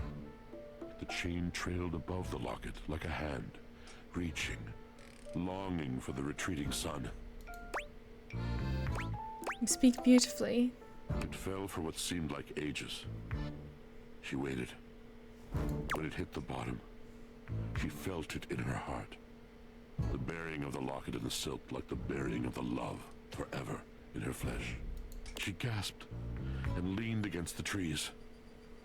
The locket settled, the chain finally joining its fellow on the finely sanded floor. And slowly, the silky grit disturbed by love began to fall.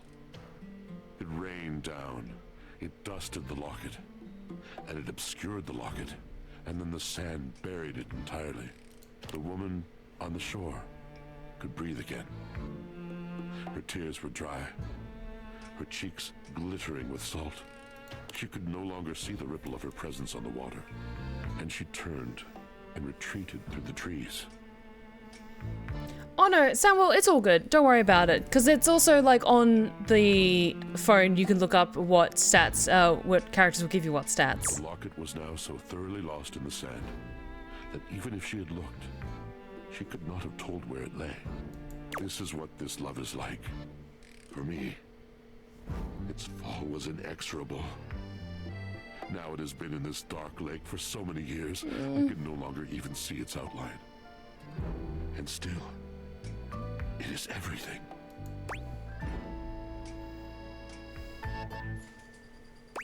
Wow. I wish I could have a love like that. Have I captured you? Yes. Love comes in so many forms, you see. It does not have to last forever to be true. We can be shattered in a moment as easily as in a lifetime. I can ruin you for an afternoon. And in the years to come, you will dream about your hour on the high cliff while you trudge through shadowed valleys. Anything real is an honor. Anything real is a shrieking exaltation to love.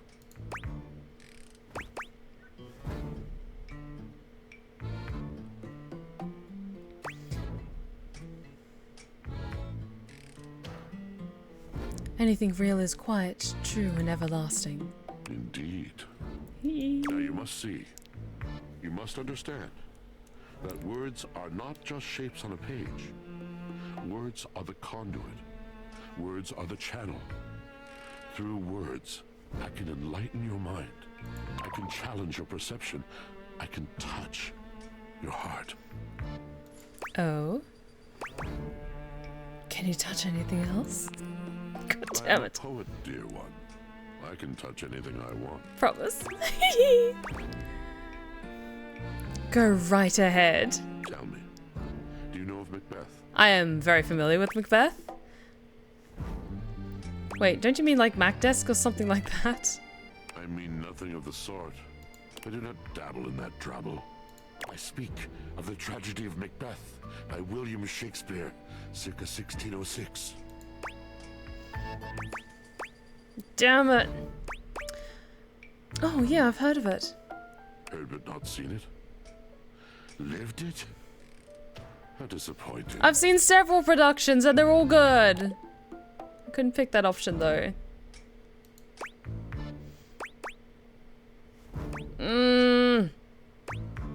Disappointing is kind of a harsh word.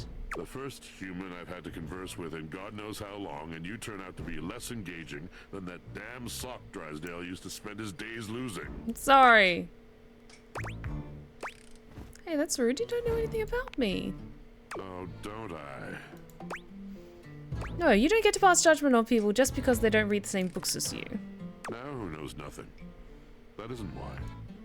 It isn't that you don't read the same books as I. It's that you had a chance to read anything, any luminary from the canon of the human soul. Okay, fuck off. You don't get to judge me. Something that could have illuminated and burst open and changed you, and you chose to skim through the cliff notes in the back of the room. I'm very familiar with the text, thank you very much. Look, I don't want to fight with you, man. So obsessed with wherever you are not, whatever you do not have. What is new and shiny because it must be preferable to the ancient and profound. Why stand and dare when you could turn and run?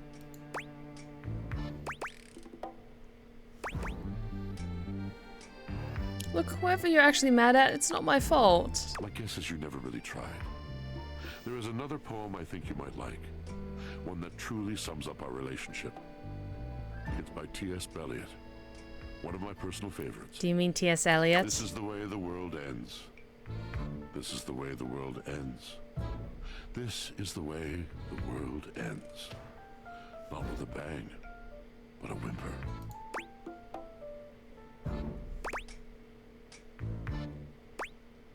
I think you've misunderstood me. I can see how passionate you are about what you believe. Yes, of course. The poetry of it all.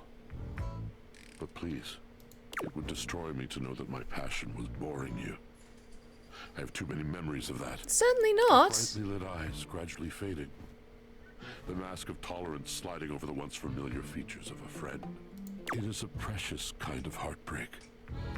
And my heart has its share of scars. Rather than batter away at the merciless stone of an unsympathetic mind, I will release you. Good luck to you, traveler. No, Washford.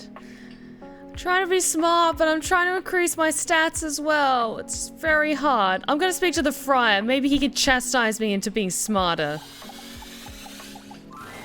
You. I have been waiting for you. Have you now? Me? You. I am working on outreach plans for the church. Every time I try to ask around the house about sinners in need of saving, I am insulted, turned away, or even shunned. And I am used to this, as preaching the truth is a truly thankless Oh, thanks for the stretch check. Ah. But I cannot do my job without some modicum of help. Sounds like a skill issue to me. What can I do to help you? It is simple. Where might I do my best work? Who is in most urgent need of my ministry?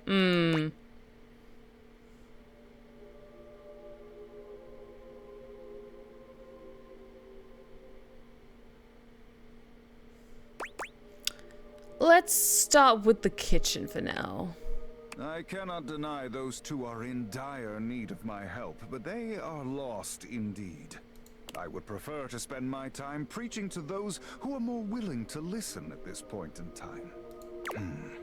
There's still another thing I remain uncertain of. Such as? While his message of convection is perfect, I am not always perfect in my delivery. Tell me, what would be the best way to reach those yet lost in the shadows of oil? Speaking to them a bit more nicely might help. I haven't the time or the interest in coddling others. As one who has known the grace of convection for years, it is tiring continuously stooping down to the level of the uneducated, the great oil-soaked rabble, the microwaved hoi polloi. No, I will speak to them as they deserve to be spoken to. Stay humble, guys. I must return to my duties shortly, but before you go... Yes? He hands you a pamphlet of some sort. This is fucking Scientology. Oh, good, it's worse. Oh, God. What's this? It is a pamphlet with recipes for use with an air fryer. Oh, we have another Pick My Voice from Sapphic Scaracomi requesting the deliciously dark as always Night Angel, and I would be happy to oblige. Thank you so much for requesting me back. If you do not wish to do the work, it will do it for you. Interesting. Merely leave these lying around the house in plain view. Curiosity will do the rest. I guess I am a little curious myself, although this feels strange. Yes, you see? And once you pick it up and read it, you will understand. Go now. Take the pamphlet with you. Study it. I shall have more for you later. Curious. Okay. As per usual, Friar Errol seems unconcerned with your response. He's gazing reverently at a pamphlet, just like the one he gave you, lost in a spiritual silence. Interesting. Oh great, it's dark, my favorite time of day. Now, who should we speak to next? There's some whom we have grown closer to, and others we still need to grow closer to yet.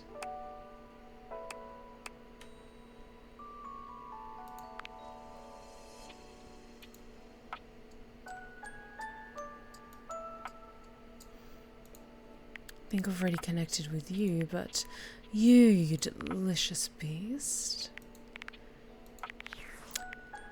Let's have another chat with you, perchance. It's my favorite customer. Oh, you're too kind. What can I get you today? Little Star is being stubborn, but they're doing well.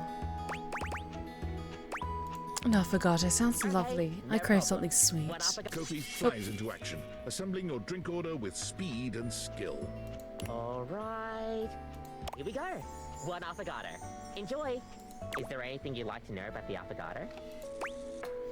What's in an affogato? An affogato is a pretty fun coffee. Honestly, it's kind of more like a dessert. You usually use some kind of vanilla gelato or ice cream at the bottom of the cup, and then pour hot espresso on top. It's a pretty awesome coffee. So is it a dessert or a drink? Gosh, that's a question that's pretty heavily debated amongst coffee fans. Personally though, I like to think of it as a drink. Just a fun drink. We'll see you next time.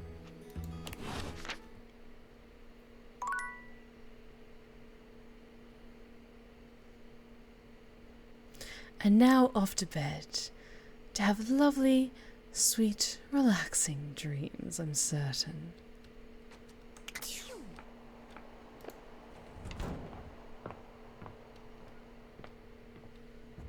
Everything's fine.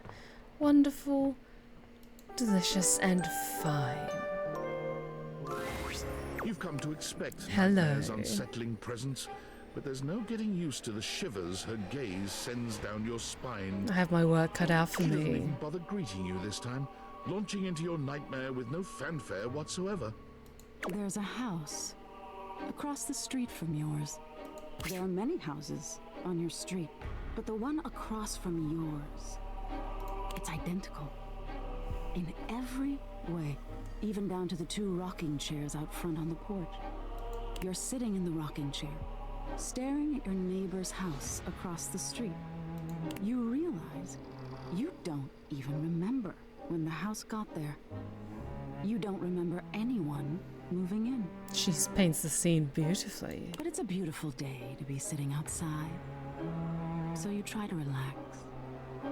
You lean your head back and rock gently, basking in the warm day. Night Angel, you seem to be having some long-standing beef with the Heroes Guild before you met Little Star. Were you planning on leaving before you were kicked out? Or was it a most unwelcome turn of events? I stayed in the Heroes Guild because it was the only place that suited me. Otherwise, I believe my options were limited, given my powers are so unseemly and unsettling. You're not sure how much time has passed when you hear the front door across the street open. Hey Night Angel, what's your favourite flavour in terms of baking? Ooh. I do like me an angel food cake, and I appreciate the irony in that. Your eyes snap open, and you look to see who's come out. The occupant looks happy, humming something to themselves as they sit on one of the chairs and relax. It doesn't seem like they see you, or at least when you make eye contact, they don't make any motion of acknowledgement. You're even more confused than you were before because the resident of the house across the street is you. The world can barely handle one of me. Hey, who are you? You call out to them, hoping to get some answers. They don't respond. You stand and lean on the railing that wraps around the porch. You don't take your eyes off your doppelganger. Out of the corner of your eye, you see people walking in the middle of the street. There's two of them, too, identical in every way. They're walking together in perfect, synchronized stride until they diverge. Night Angel, do you prefer dreams or nightmares? Every waking moment is a nightmare. I prefer dreams, I'll be perfectly honest. One walks across the street to your neighbor, and one walks up your walkway. And with that, we come to the end of that Pick My Voice. Thank you so much for requesting the wonderful, as always, Night Angel. They seem warm, comforting. They point to the rocking chair next to yours. Can I sit with you? They ask. I've been walking so long. You think for a moment before answering. God, I just love nightmares so much. Stay, you ask? Or will you leave? They seem confused by your question. I'll leave eventually, but this is where I want to be now. I really need a rest, they answer. You shake your head and wave dismissively. Oh, thank you for the hydrate check. If you're going to leave, then leave, you grumble, sitting back in your chair. They look disappointed by this, but do as you ask and leave. You see them walk down the street the way they came. You look back at your neighbor across the street and see they're sitting next to the stranger who walked up to them.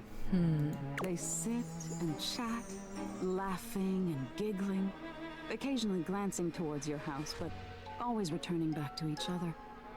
You feel anger start to burn in your chest. Are we going to kill our doppelganger? You try to soothe yourself by knowing their stranger will leave.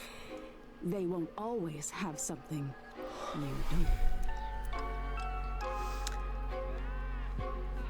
don't. Okay, quickly from Swiss Banana. Night Angel, what would be the character of the game would suit your taste the most? Ooh. I don't know. I think Night Angel would maybe see Nightmare as a kind of kindred spirit in a way. You end up the smart one. The one left with a heart intact. As you watch them, they start to change.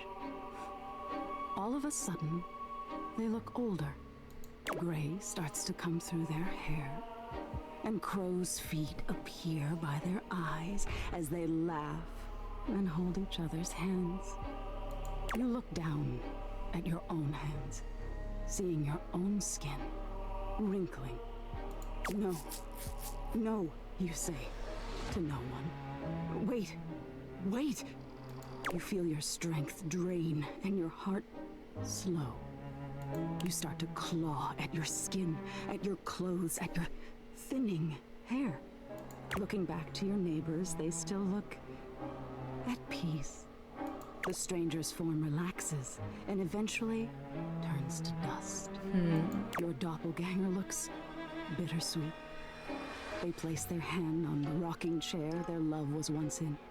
Then they look across the street at you. They see you now for the first time, and they smile at you. You look down as your finger falls off your palm. Okay, this one's really creepy, I will say. Starts to violently disintegrate in chunks instead of dust.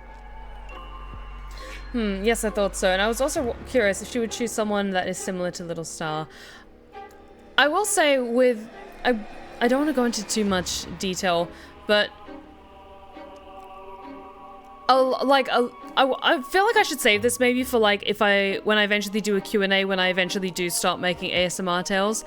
But I kind of always imagine Night Angel would... Like, if something happened to Little Star and they did like vanish or die or something like that, or she ended up killing them, it would only be a matter of time before she would fixate on another person and then they would become the center of her world. Like, it very much was kind of inspired by Joe from You, how he just like is so fucking toxic and despicable that he just fixates on one person to stalk at a time. So ultimately, I understand that it is like the listener character is Little Star, but ultimately to Night Angel, Little Star is whoever they're fixated upon at the time, which in the story that I'm like writing as my ASMR tale, it just happens to be the listener character. No, stop. You scream, but it comes out hoarse and broken. I didn't mean it. You feel something strange in your neck and a sickening crack. Your head tumbling to the porch. Your body breaks into pieces as it falls to the ground. No, not my body. I like that. Even detached from your neck, you can see your doppelganger neighbor on their porch. They don't fight it. Their body just slowly stops existing. Well, that's unnerving. They don't need any more time here. I also say the background of this scene is really creepy with the eyes being the lamp, the street lights, and the eye in the sky and everything. They got the love they were waiting for. Even if their love left before they did, it was still love.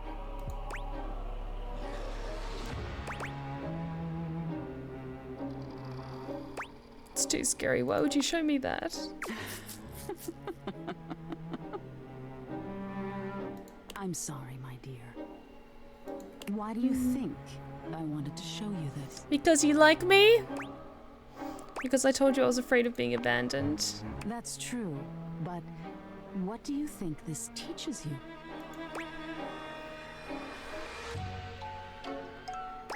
That love is worth having even if you have to risk being hurt. That's exactly it.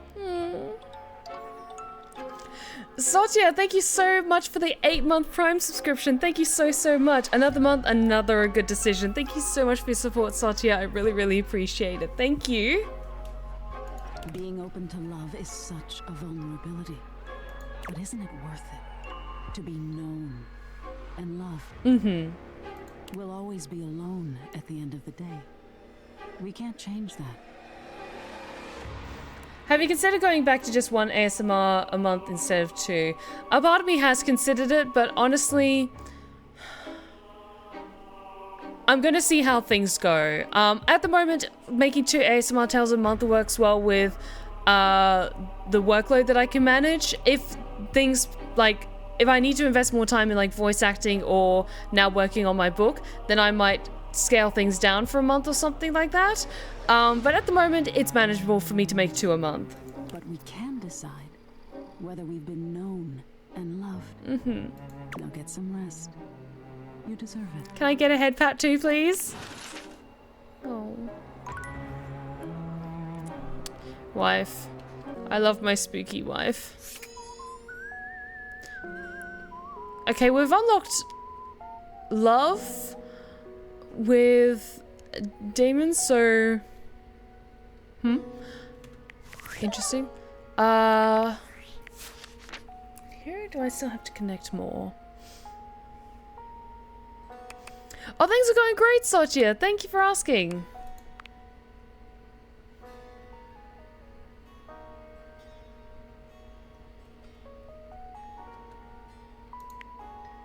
Yeah, Stella hates me now. That makes sense.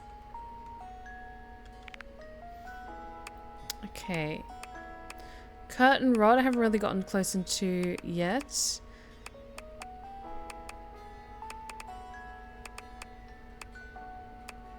Tina. God, there are so many characters I need to get closer to. Kopi is such a sweetheart. Actually, why don't I greet Kopi first thing in the morning? Start things off with my coffee.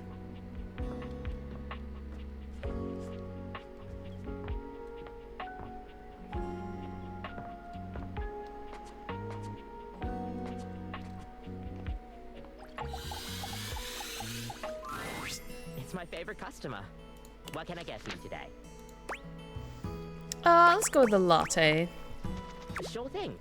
1 latte coming right up. Kopi gets to work, grinding and pouring and mixing. I'll take care, Swiss Banana. Thank you so much for joining us tonight. And voila! 1 latte just for you. Hope you like it. Is there anything you'd like to know about the latte? Tell me about latte art. Gosh, where do I begin? There's all different kinds of patterns to choose from. Hearts, tulips. Probably one of the most essential patterns for any good barista to learn is the Rosetta pattern. It's supposed to be based off this plant, but I forgot the full name of it. Is it called a Rosetta? That's probably it, yeah. Oh. We'll see you next time. I wonder how I can progress things further with like friendship with Kofi.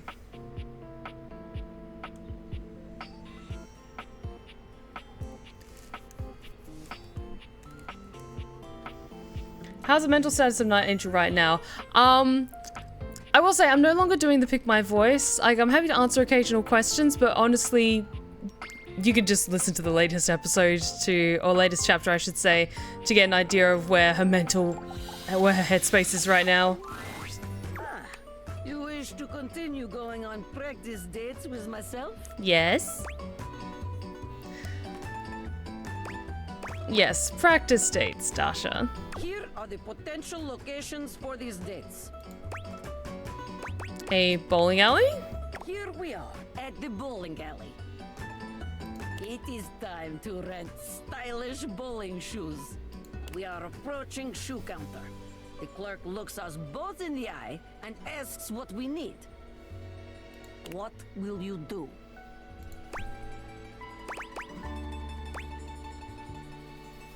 I nod at you, allowing you to go first.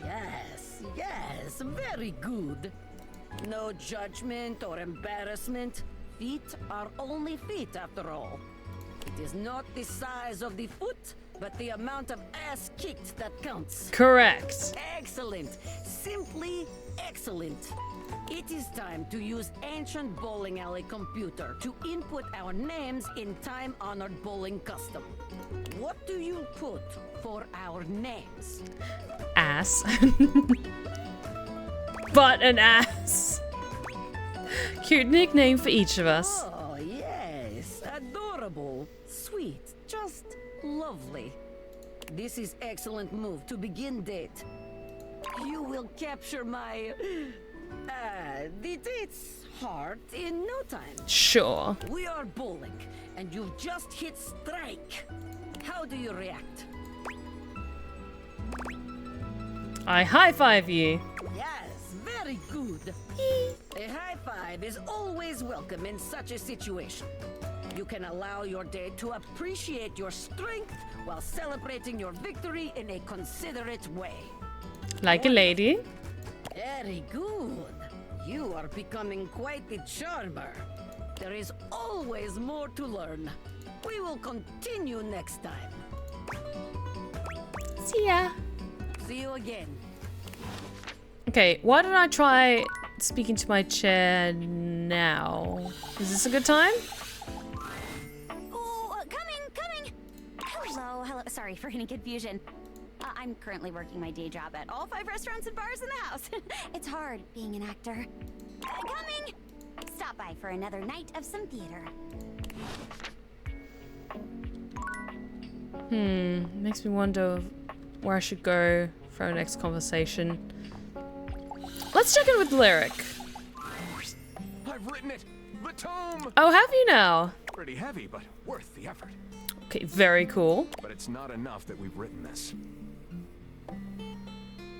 One should always check in with the hoi polloi before publishing.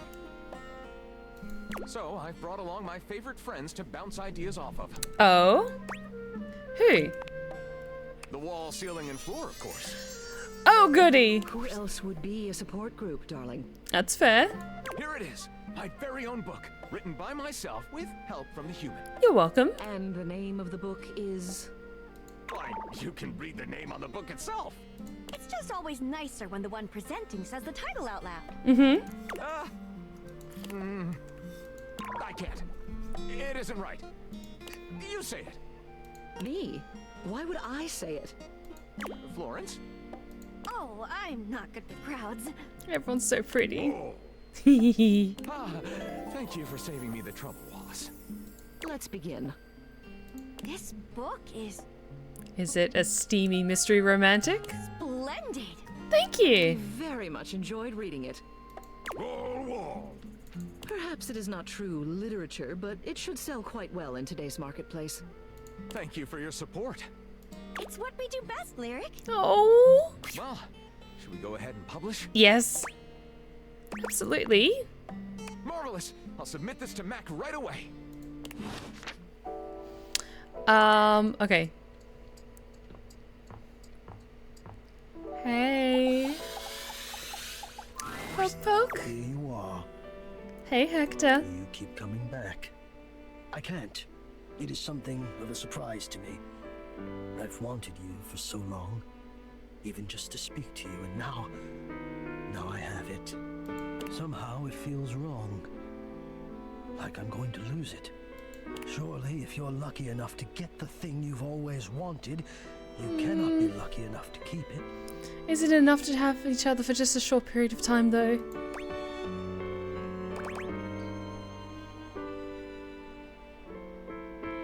Why would you lose it? I'm having fun with you. I would lose it if you left. But my leaving wouldn't be a reflection on you, Hector. How could it not be? There is no reason for you to choose not to be around me, except for something about me. It is only logical. Or maybe I need groceries. Maybe there's that. I cannot say that I would blame you. Of course it would hurt, but I don't know how angry I could be that you chose not to converse always through grates, with a being always alone and in shadow. Sometimes I think I am unbearably selfish for asking you to know me at all.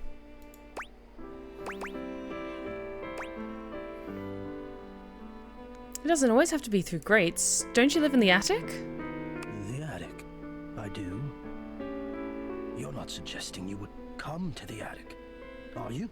Maybe. No, that cannot be. Haven't you learned? No.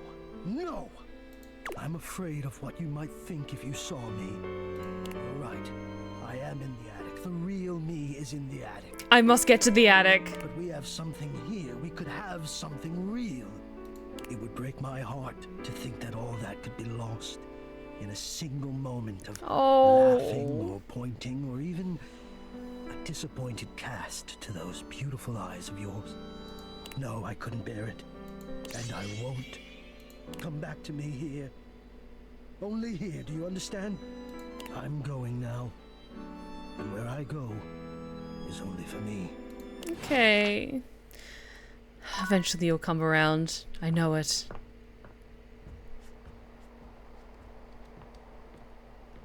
Also, one question. Did we... I want to check something. God, Amir is so hot. Sorry, I guess so distracted. Dasha is gorgeous as well. I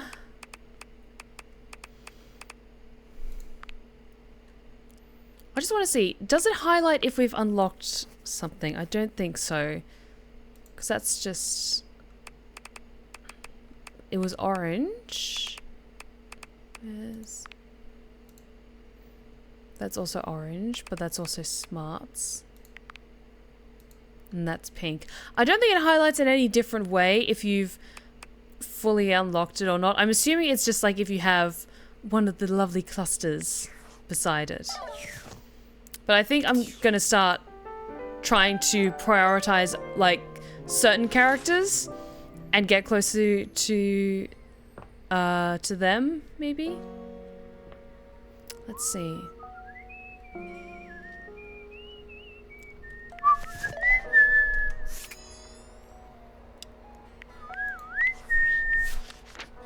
Let's see. So Skylar, Phoenicia, Florence. I want to wait until I've unlocked further empathy. Still hates me. Fine with that. Curtain Rod I haven't really gotten closer to. Hector though I want to get closer to. Please. Please, Hector. You? I'm so glad to see you. I've been thinking. Oh? Hope it's great-based erotica. Oh yeah, what about? I've been thinking about courage. Mm-hmm. I've been playing and replaying our last conversation in my mind. And all I can feel now is shame. Oh. Well, shame. Why? Because of how much I said. I was so frightened, and I'm ashamed to have been frightened. Oh. And I'm ashamed now that you know that you have seen that part of me. I feel as though I want to crawl more deeply into my own ductwork and hide my eyes. No. And maybe that feeling will go away? Precisely, yes. You sound as though you know this feeling. Have you ever made it go away? Can you tell me what works? It doesn't work like that, honey. Honestly, just facing it. You have to go through it to get out of it. Yes, exactly. Oh, somehow I knew you would understand. I must face it. I must show my face to the demon. And there is a great favor I would ask of you. Will you help me? Of course I will. I'm a helping machine. I suppose in a way so am I. From one helper to another, then. Oh. Here is what I need. I do not let myself be seen. I become quite frightened. I have even been known to become aggressive, if I am seen at all, but most especially without my permission. Fair. This has been my way for longer than I care to admit. Okay, go on. I wish I had something of more substance to back it up. It feels strange to wish that something had happened to me to make me feel the way I do. But the truth is, I am afraid. I do not like what I am. No. No, that's not it. I love being what I am. I am a complex system of ducts and vents that brings air, literal life, to the home of this person that I love. But for such a miraculous function, I have always wished that I looked more the part. I'm sure you're perfectly handsome. Do you understand what I mean? I think so. Do you mean you're self-conscious about the way you look? I am both grateful and stunned by how quickly you grasp things. Oh. Yes. I do not think the way I look is enough. I wish I were better. I wish I were more. Okay, this is getting way too personal. Fuck off. Maybe just I wish I were different. Oh. Hector, I think we all feel that sometimes. Well, I'm sure you're right, but I feel that way all the time. And I don't want to have my fear be the dominant force in my decision-making anymore. I don't think it's a way to thrive. It isn't. I want more than my fear, so I have to confront the fear, and the only way I can think of to do that is to let you see me. So, I am inviting you to the attic. Really? I want you to come up, and I want to meet you, and I want you to see me. And we'll just have to see if the fear can hold out. But I've decided to be brave. Oh. What do you think? Oh, I'm in. Can't wait. Thank you for the invitation. Wonderful. Oh, God, no. I will see you soon. I don't think we can get to the attic yet, but it's good to know that we have an invitation. Okay, who else should I get close to? Let's keep talking to Dasha, I think.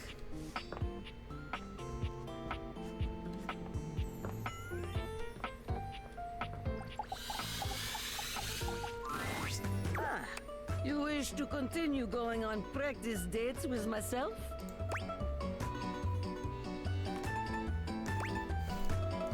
Because, like, the last practice date was a strip club, and I'm not sure if that's necessarily appropriate, but I want to profess my undying love for you. For me? Now? This is very sudden, but perhaps not so surprising. You have mastered practice date after all. You have shown that you are more than ready to sail the seas of love. Dasha, however, is not ready for such a conversation. That's okay. There is much on my mind, and you deserve my mind to be clear. Please, come find me again soon. Yes? I understand. Talk to you soon. In the meantime, I must clear the confusion and uncertainty from my mind Mm-hmm. with lift. That is perfectly fine. Let's speak with the air fryer. Fryer? Have we actually put down the pamphlets anywhere? Or are we just hiding them and saying we did? I mean, it's not like he can necessarily go anywhere. Fryer. As you enter the kitchen, you're surprised to hear organ music. Are you sure we can't try another track? Oh, you're cool. You're cute. I like you. Again.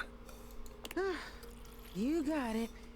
Rainey starts the organ track from the beginning again, and Friar Errol hums along, half muttering to himself. Thy fans, thy grace, thy handle, thy interface. No, no, no. Oh, grease devil, take it all. It's not that serious, man. It is deathly serious. The friar pounds his fist on the table. I'm not sticking around for this. You can just sing it to yourself. Rainey hurries past you, giving you a pitying look as you approach the friar. That's okay. I must get this right. What's on your mind, Friar? How can I help? Get what right? Oh, it's you. It is me. I am composing a hymn to honor the glory and majesty of the air fryer. That's a choice. Music is, after all, one of the most universal languages. Mm-hmm. But if I cannot perfect my hymn, it is all for naught. I simply need to step out of my own mind. I am, perhaps, too close to the subject. Tell me, how does this strike you for a title? In the arms of the convection angels. That's a choice.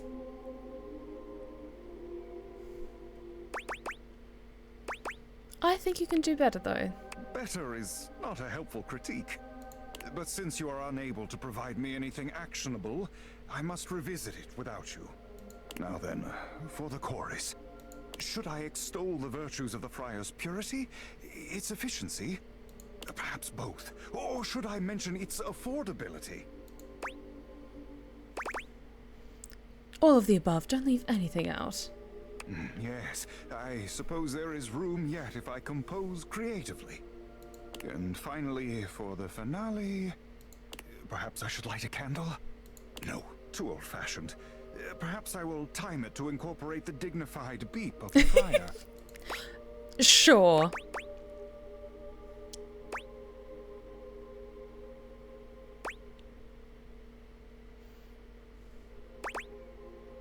Definitely the beep. The air fryer speaks for itself.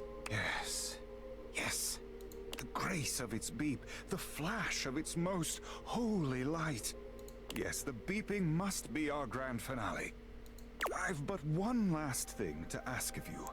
Such as? Listen to this composition and tell me how it strikes you. Sure. I'm sorry. All I'm thinking is, with the ridiculousness of some of these lines, I really hope the voice actors were paid properly. I'm absolutely certain they were, but it's just, some of these lines are so buck wild, it's like, sure, go for it. And Finn, tell me, how did that make you feel? Like you could see every sin I've ever committed. Good. The listener should feel terrified, and then inspired to run into the warm, loving arms of the Lord of Convection. I hope they get royalties. Okay, I will say, for clarity as a voice actor, when it comes to video games, typically it is a lump sum payment, or it's either a lump sum payment, or it's by how many hours in the recording booth you record for your lines, or it's by word, depending on what your contract says or what you negotiate with the client. You don't typically get paid royalties from a video game as a voice actor. I've received one royalty payment from a commercial that I did a few years ago, and that was a very lovely, unexpected surprise. So it's typically commercial pieces or corporate pieces maybe sometimes you'll get a royalty payment from if they want to continue to use your recording as like a part of an ad campaign and keep it going for another year or something. Good. Very good. Here, I trust you. Hold on to the hymnal for now. Let it inspire beauty. Don't trust that shit with me. I must track down Rainey at once. I need her backing and she cannot hide from me forever. I shall have to perform it for you once it is truly complete. But until then, may you walk in the currents of convection. Amen. The friar sets off at a fast march, walking right past you, singing under his breath as he goes. Okay, sorry, I just had a thought. Because at the visual of him just walking past us, who here has seen The Amazing Digital Circus? Specifically the latest episode.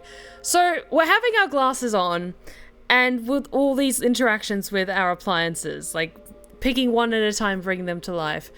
All I can think of is when we end a scene with one of them, and like the scene comes to a close, instead of like fading away in a spray of sparkles, like it's more like Disappearing Guy from The Amazing Digital Circus, how they just like vanish out of nowhere mid-sentence and you're just there like,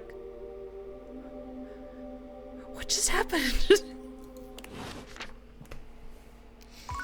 Why don't we talk to Lyric? I have a feeling we're close to reaching the end of Lyric's wonderful adventure. Here we go. We're going to find out if our book did well. I can't decide if I feel excited or profoundly ill. Both.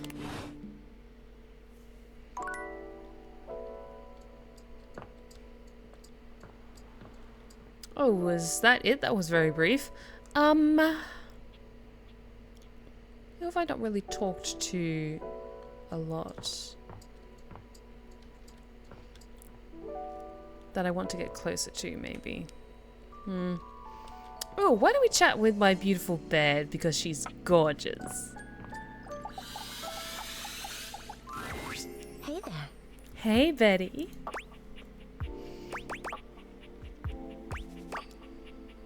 What's with that smile? Nothing. God, she's so pretty. You were very animated last night. Oh, was I? You seemed quite happy about something. I have to go to bed after this, guys. It's gonna make it weird. I wonder what sort of dream you were having. Don't read too much into it. It was, well, it's a little embarrassing. Don't be embarrassed. I'd love to hear all about it.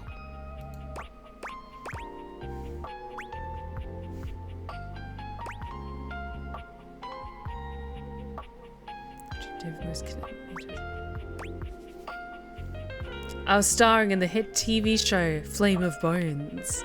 Oh, I'm not sure I know that one. It's a dark, gritty fantasy famed for its expository scenes with people banging in the background. Oh, well. I already like where this is going. Sure you do. I stormed the castle to keep on Dragonback, burning my enemies to cinders. Ooh, then what? Only the Mad King stood before me and the throne that was rightfully mine. So what did you do?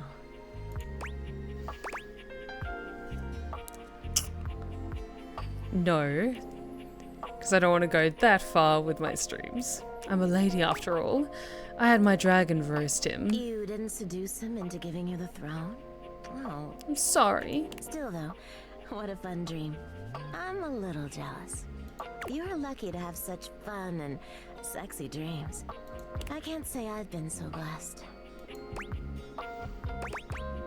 What do you mean? It's just that I haven't slept well for years now, to tell the truth. But it's not something I want you to worry about, all right? Oh, I do. All I care about is knowing you're sleeping soundly. I just want you to be comfortable and happy when you're with me.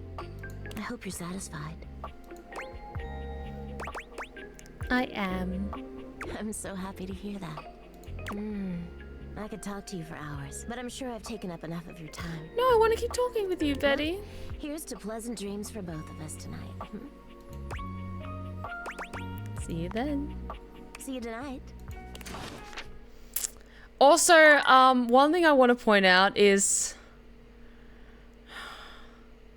Okay. So this is where our bed's located. That's where our toy drawer is located. That's where the vent's located. Hector has, like... I'm trying not to overthink this, but this game is making me think weird things. Hector is, like, right there. There's my... It's, like, perfectly angled. I'm sorry. He's literally the cuck vent. Hector is trapped in the cuck vent. Oh, no. I'm gonna go to bed. I'm gonna lie the fuck down and go to sleep. But could you imagine if you accidentally kept the glasses on and you were curled up in bed and you're just getting like the blankets comfortable around yourself, you're getting all like settled in, and you just hear the ooh of the bed itself making noises around you, like, don't toss and turn too hard, baby. Like, no, do you have consent for me to lie on top of you? Like, this is so weird. Ah! I'm screaming in like the best way possible. Okay, I want to check in with Lyric and see how our book's doing. Oh god. Lyric, I've got to check in with the books in the study.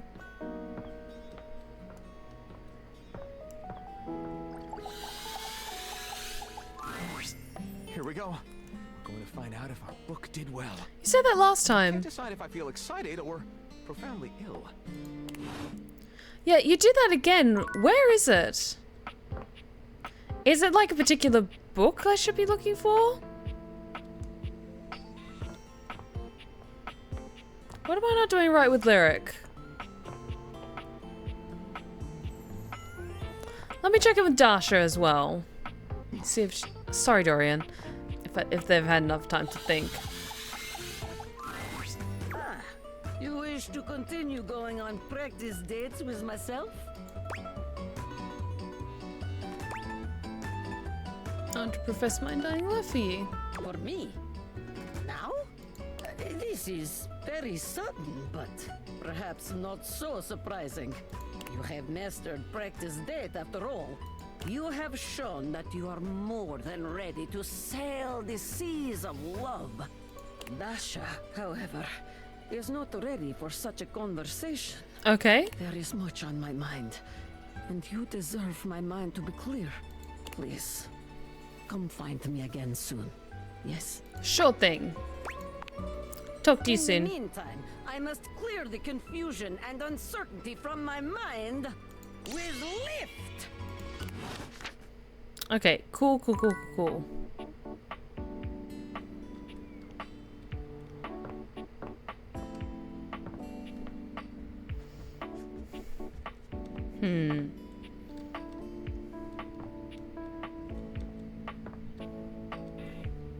Because that feels like conversations that we've already had.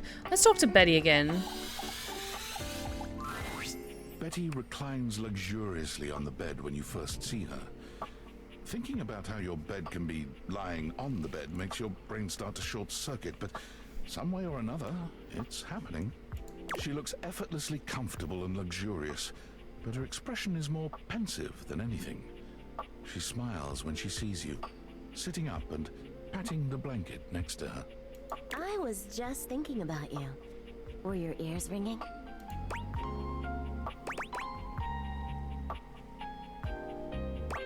No, but my heart was racing. Oh, was it? That's funny. My heart races when I think of you too. Well, since you're here now, maybe you could help me out a little. What's on your mind? I've been trying to have more peaceful nights, but it hasn't really worked out. Oh? I spend a lot of time before bed indulging myself in some detailed fantasies. Such as? What sort of fantasies? Oh, well, I have this crush who doesn't seem to notice me. Oh. Sometimes we're so close I could just reach out and kiss them, but nothing ever happens. So In this fantasy, I tell myself I'm finally going to get their attention. Wonder who this person is. I do all kinds of things. Maybe one night I touch myself and call their name when they're next to me. Oh god, okay. Maybe I bring someone home and let them catch us in the act. Oh. Sometimes I invite them to join, and sometimes we just don't stop. Please continue. But our eyes meet. And they know that when I'm gasping and moaning someone else's name, what I really want is to say theirs. To let the entire house know who it is that has me so worked up. Okay.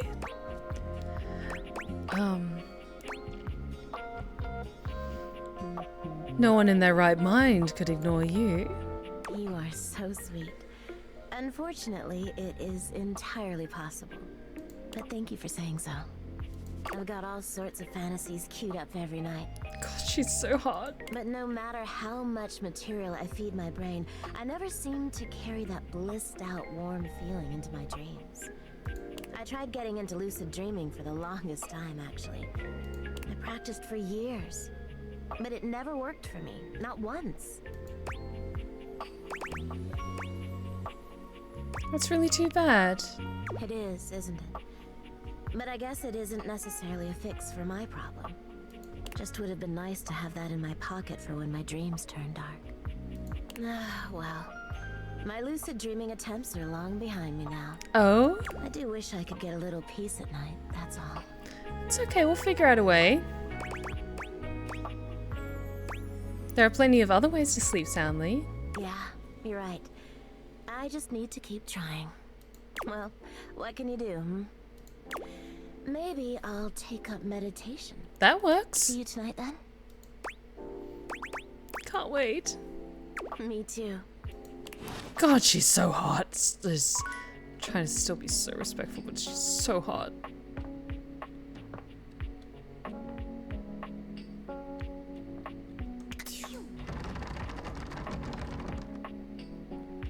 That was... I'm gonna speak to Dorian. Can I get in here? Dorian standing in your way is nothing new, but something about this time feels definitive. Hey. Sorry, this one's locked. Can you unlock it, please? Where does it go? The attic. Why is it locked? This is where you keep your lesser things. Memories, art, and other such nonsense. There's a safe in there as well. Presumably full of treasures. Mm-hmm. You locked this door long ago. Years? Decades? Who can say? Why did I do that? Who can say?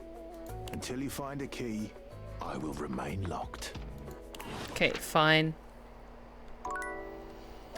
Also, I'm struggling to think of, like, why the scene with Lyric, or the conversation with Lyric didn't go anywhere. Is there, like, a specific copy of our book that we wrote that's lying around somewhere?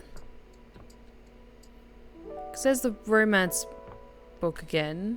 And we wrote, like, a romantic mystery sort of book that should be lying around here somewhere.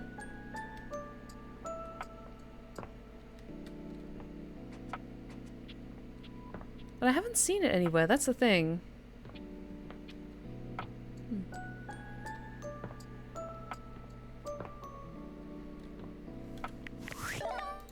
Who do I still want to get closer to? Skeleton key. Okay, cool. Code rod. Still got to get to the attic in order to progress things further with you.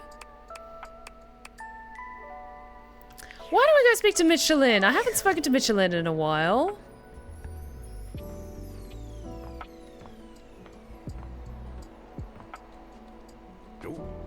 Sorry.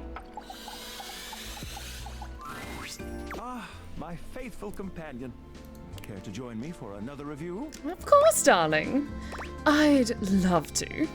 So, where should we go? There's a new Hawaiian fusion place in the living room. Daisuke's sushi spot in the dining room is supposed to be pretty swanky. Let's do sushi. I like Daisuke. Mitchell leads you to the dining room. He seems excited. Or about as excited as a critic like Mitchell can be about a new place. I've always wanted to go to an omakase restaurant. I've heard only only good things about Daisuke's place so far. Let's hope it lives up to expectation. Omakase Daisuke, perfect. You walk into a rather austere space. Every element seemingly selected for its clean and unpretentious elegance. The counters are of raw pine, finished to a glossy luster. The walls are shoji-style screens, and the doors slide open with a soft hiss that seems engineered to bring you entirely into your sophisticated surroundings. Glorious. A water feature drips delightfully in the background. You feel instantaneously relaxed and intrigued. Ah, here comes the owner now. Irashaimase. Daisuke greets you both with a warm smile. Welcome to Omakase Daisuke. I am pleased to see you both. Always nice to see you, Daisuke. It's obvious you've put a lot of work into this endeavor. Makes me so happy when I see some of them getting along really well. Mitchell. I've only done what anyone would in my place. The dishware deserves no less than maximum effort. I hope the decor and ambiance please you. My mind isn't quite made up yet. I think it's exquisite, Daisuke. You do? Seems rather dull to me. Look more closely. It's intentional. Not dull, but understated. Understated, you say? Let me take a closer look. Everything has been selected and arranged in order to draw one's full attention to the sushi. Why, you're absolutely right. I thought at first it was lazy and weak decor. Lazy and weak? Mitchell continues on, as though he's not heard Daisuke.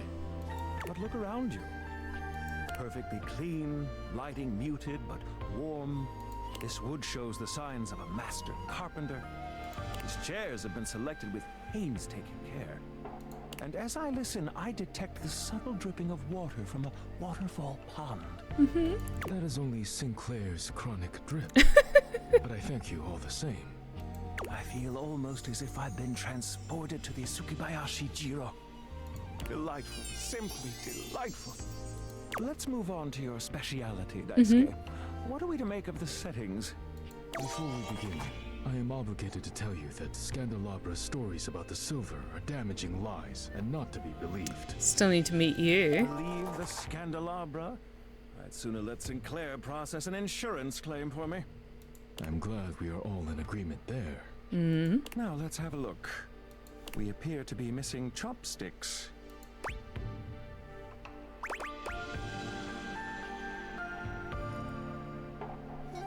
Why's that, Daisuke? Traditionally, sushi is eaten with the hands.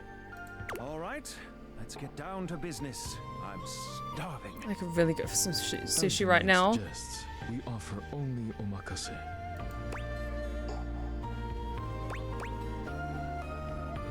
Great, no need to order. I can't wait to see what's in store for us. Okay, now, when the first course comes, Ooh, let's... thanks for the stretch check. Give ourselves a minute or two to appreciate its beauty. Sushi must be eaten right away, within the first 10 seconds. Here you are. Please enjoy. Okay, there's a lot of sushi etiquette I'm probably going to get very wrong. Daisuke places a dish before you containing what must be the most hideous, clumsy nigiri you've ever seen in your life. Alright, you lot, gotta head out. And Steph, I recently received 2 desk mats from your shop. Looking forward to showing them off on our next D&D session. Oh, thank you so much, Terrace, for supporting my store. I really appreciate it. Thank you so much. The fish is misshapen, and the rice seems to be falling apart. What are we looking at, Daisuke? Is it not obvious? This is eel. I see. I haven't actually tried eel, but I'll say I like eel. Glad to know your take. I'll present my own opinions in the review. Now that we've eaten, I think it's time to go. Interesting. Okay. Ooh, hang on. Oh no.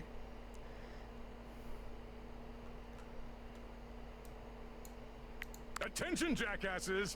It's been weeks already, and you're seriously telling me there's been absolutely no movement on this missing glasses issue? No, none so whatsoever. Maybe I made myself crystal clear. Don't know where they've gone. Else matters. You get me?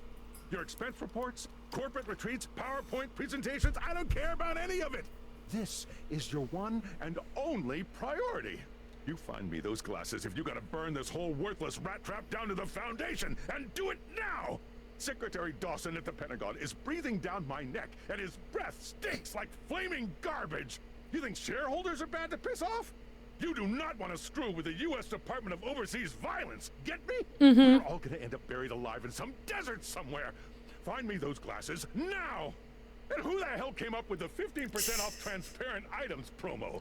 No consumer buys anything based off of how transparent it is. Find me whoever came up with that crap and fire them. David. Oh no, I'm so sorry, David. Now let me go smooch my bed.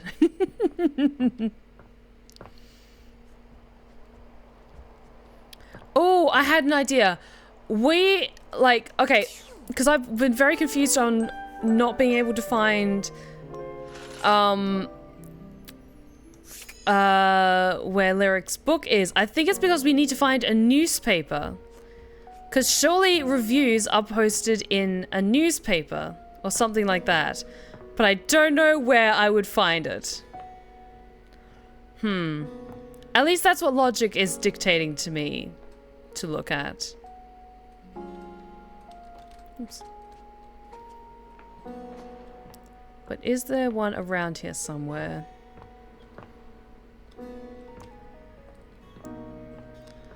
Because we have books here. Don't make sounds like that. It's weird. Because we have some books and stuff over here, but I haven't actually yet seen a newspaper anywhere.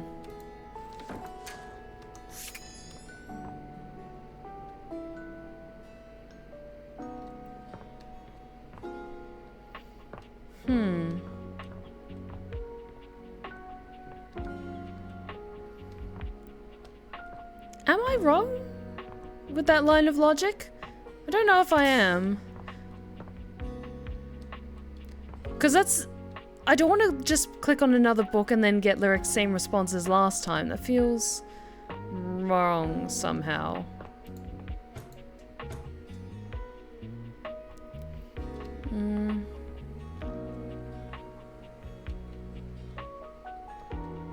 Got so many things still to explore.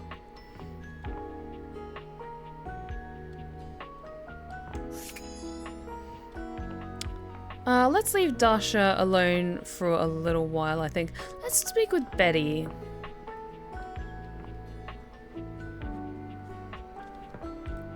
Is there any newspapers there? No. How you doing, Betty? Betty is already speaking to someone else when you walk in. There is an easiness to their dynamic. An intimacy, really. They have the air of old lovers. Or perhaps very, very good friends. We've been over this so many times, Betty. You know how I feel about that. I just need some time, alright? Why should a bed as gorgeous and free as you be so worked up over anyone else's opinion of her? You could snap your fingers and have 10 lovers here in 2 seconds. I could. And have. Benoit, stop it. So cute. But honestly, you know it's not about sex. I can get that just fine. That feeling of falling asleep in the arms of someone you love. There's nothing else like it. Benoit's gaze leaves Betty's face to land upon your own. They give you a smile that feels as if they know all your secrets. I feel very exposed. I feel like these two are intimately acquainted with me much more than I realized. When Betty turns to see you, she goes from surprise to happy in record time, and Benoit places a gentle hand on her shoulder before they walk off. Just think about what I told you.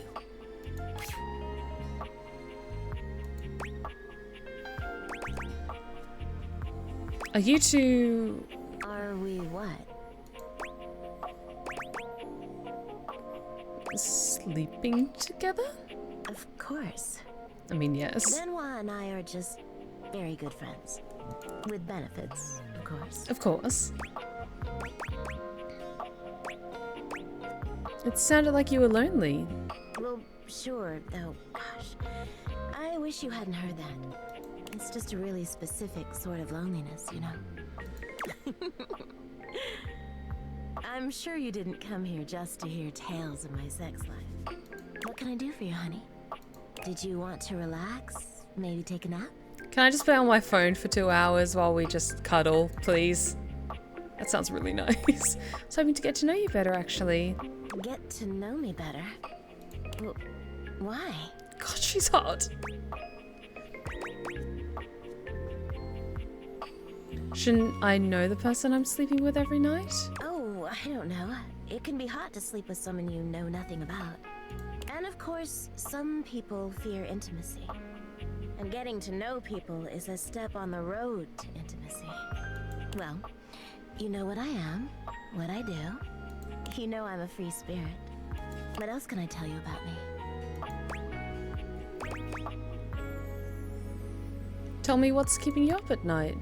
Oh gosh, why did it have to be that question? It's all so silly, you know. She sighs wistfully, looking somewhere past you. Sometimes it feels as if those sorts of relationships are only for books, you know? But I can never quite seem to get there. Perhaps I've been standing in my own way. That's it. That's all. Just loneliness.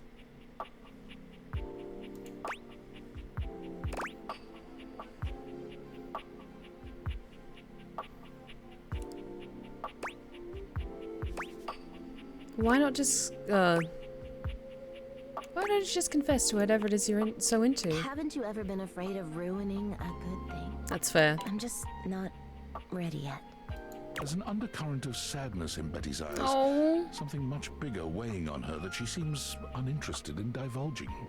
Oh, it's almost time for book club, if you'll excuse me. Also, her voice is so pretty. I love it. Okay. As far as I can tell, the next step in the lyric story should be just happen the next time we talk to him. Okay, so maybe we just had to wait a day or two. Let's see. Here we go. We're going to find out if our book did well. I can't decide if I feel excited or profoundly ill. No. Nothing happened. That's okay.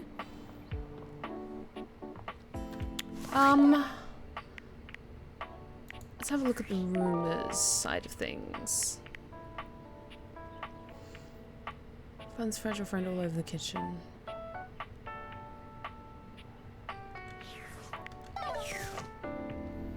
Winifred's dice game needs a bit of a push from her. Hang on, is it the cabinets? A handsome stranger with a model-esque beauty stands just a few Hi. feet away from you, posing with a hand in his hair, as though he were in the middle of shooting a perfume ad. The moment he lays eyes on you, he lights up, drinking you in with a warm smile and warmer gaze. Hi. Ciao, beautiful. What are you doing? I'm admiring you. Literally, I'm admiring you. But of course, I am admirable in so many ways. Tell me specifically, per favore, and then I might do the same for you.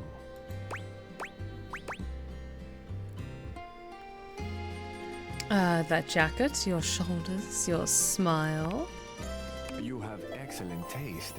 You are a fresh pasta, a plump, juicy tomato, sweet and salty. You're too kind. Tell me, one object of desire to another. But first, I must introduce myself. The music of courtship has its cadence, after all. I am the one and only Fabrizio. Pleasure to meet you, Fabrizio. Amore. You're hot. You're very hot. I think after this last day, I think we'll call it a night.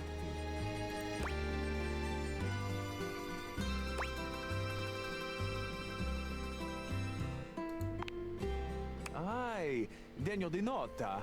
What a beautiful effort you're making to speak the language of a new friend. I'll try my best. Now that we are introduced, we must get to know each other, eh? God, his face is just absolutely chiseled, okay? Let's begin with a simple question.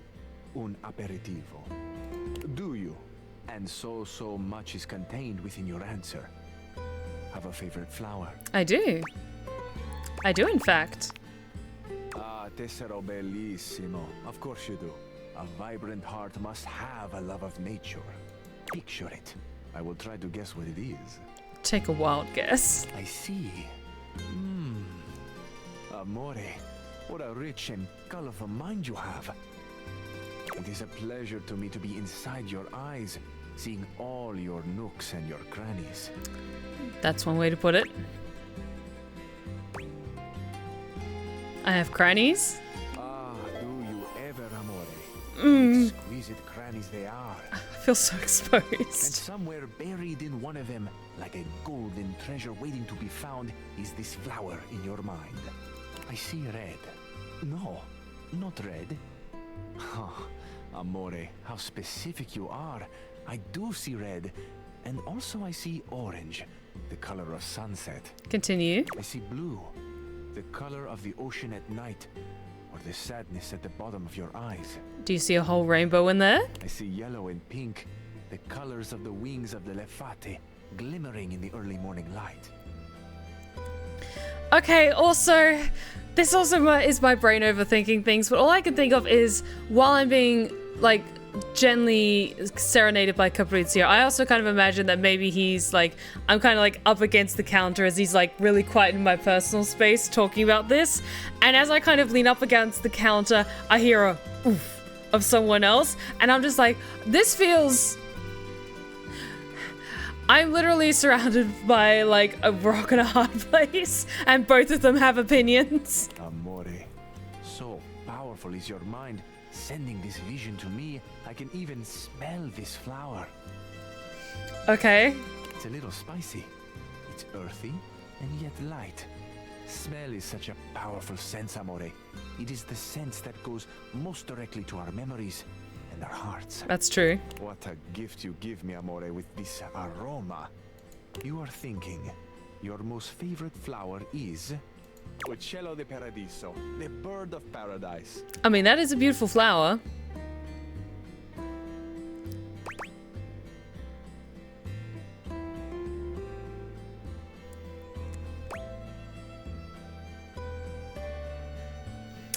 I mean, roses are my favorite flower. I mean, that was beautiful, but also wrong. Oh no? I have not guessed correctly. Amore, what can I say? I am so sensitive and so open. I must have picked up something in the air around you, and it has led me astray. This can mean only that I have not brought my full attention to you, and I have not truly focused on you.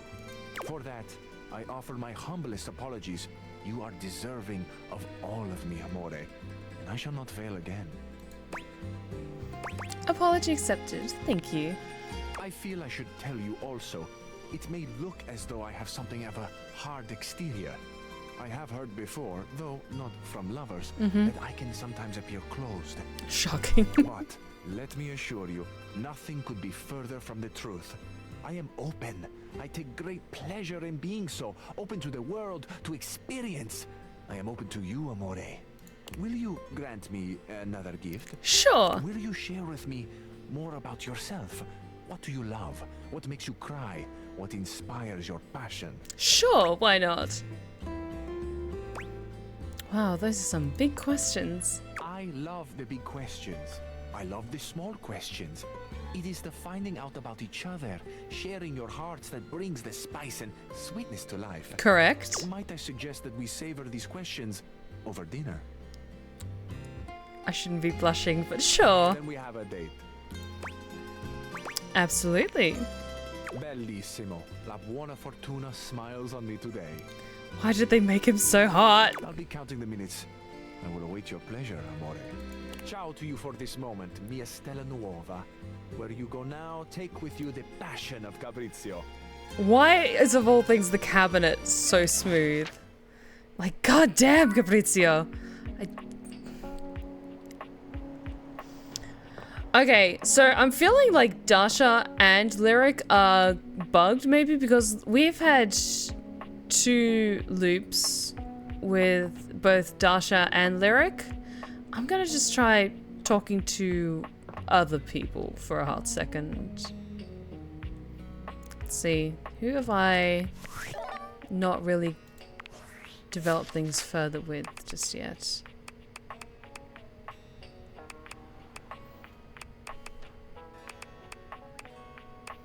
Very many people, I'll be honest.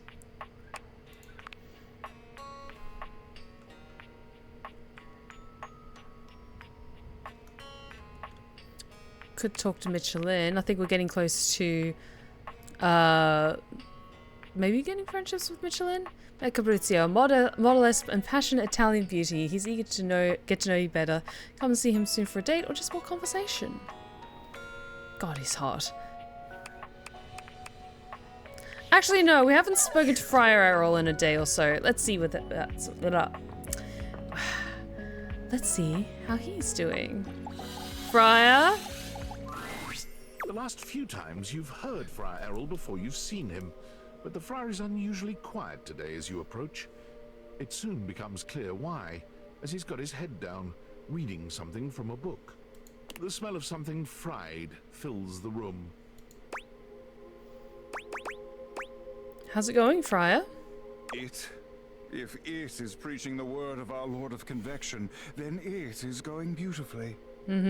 We've not had any converts just yet, but I feel the tide is turning. Oh, do you now? It occurs to me that perhaps I have been approaching this task incorrectly. You and I know that convection is the superior way to cook, but it seems that merely touting the superiority of a method of cooking is not enough. Apparently, sinners only grow more stubborn and more attached to their outdated old ways when faced with progress. Disgusting, really, but expected. So I have come up with a solution. Oh? You going to try a gentler approach? One could say so.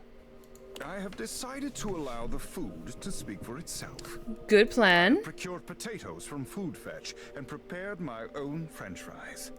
Okay, French fries are one of the good things you can cook in there. Not a drop of oil within. How delightful. Isn't it? I should have started here. Friar Errol walks over to the counter, returning with a covered dish. He lifts the cover, revealing some very sad, very dry-looking potatoes. Behold, air-fried French fries. Not a drop of oil has touched them. I mean, to each their own, but I like them a little crunchier. Beautiful, aren't they? They're gorgeous. Thank you. All glory to our Lord of Convection. Praise his name. The friar pushes the plate towards you, fixing you with his severe gaze. Can I at least get some ranch with this, maybe? You will be the first to taste them, to go forth and testify to the rest of the house. Go on. He looks at you expectantly. You can't imagine these are going to be any good, but getting out of eating them feels like more trouble than it's worth. You take a bite. The potatoes are cooked, sure, but that's about as much as you can say for them. Let me add some salt, pepper, and some ranch dressing, and I'll be good. Friar Errol stares at you in stark silence, waiting for your reaction. It's delicious. Transcendent. It is truly a spiritual experience, isn't it? Such an even heat all around with not a single drop of oil needed. The ignorant rabble may insist oil is required to achieve the ideal roast, but I have proven them wrong. The friar covers the bowl again, pushing them off to the side. I will be taking these through the house with me, offering them to the lost souls I encounter. Which, at last count, is everyone but you and I in this house. I'm sure they'll see the light. I pray that they do. But they will. They must. When next we speak, I will have one last test of faith for you. Oh, goody. Be sure to bring your appetite. Okay, I'm intrigued. But until then, may you walk in his currents. Amen. The friar returns to his readings. Oh, God. Serious and absorbed in them as ever. Okay, you know what? Let's, like, end this on some chaos. I'm sorry. Oh, this feels weird. Is that a dumbwaiter or something? It's a locked cabinet. Why is it locked? Feels like I need to talk to Caprizio about that.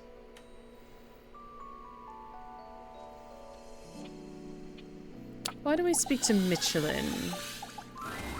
You find Mitchell looking more pensive than usual. What's He up? sits staring off into the distance, absently swirling a glass of red. He notices you when you approach, and you catch a glint of something in his eyes. Oh? Bonsoir, mon ami. What is it? Mon chéri. I prefer mon chéri, but... Sometimes I get so wrapped up in what I'm doing that I forget the most essential things. Mon chéri. I like the sound of that.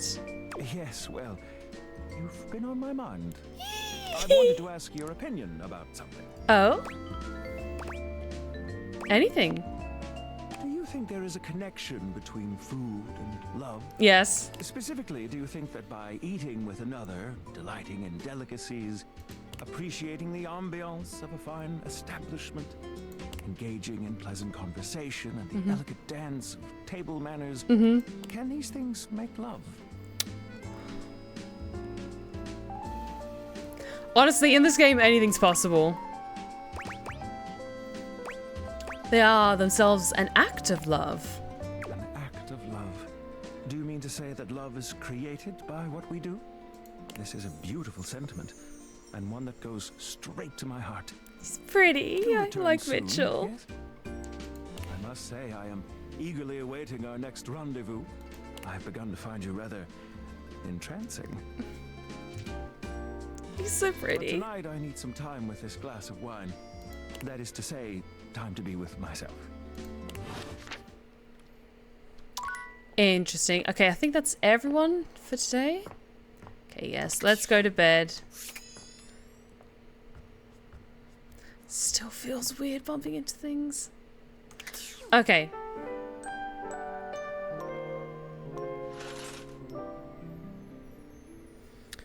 So I think with that, let's wrap things up for tonight. I don't know what it is that I'm doing maybe wrong with... Hang on. And a backup. Maybe something's gone awry.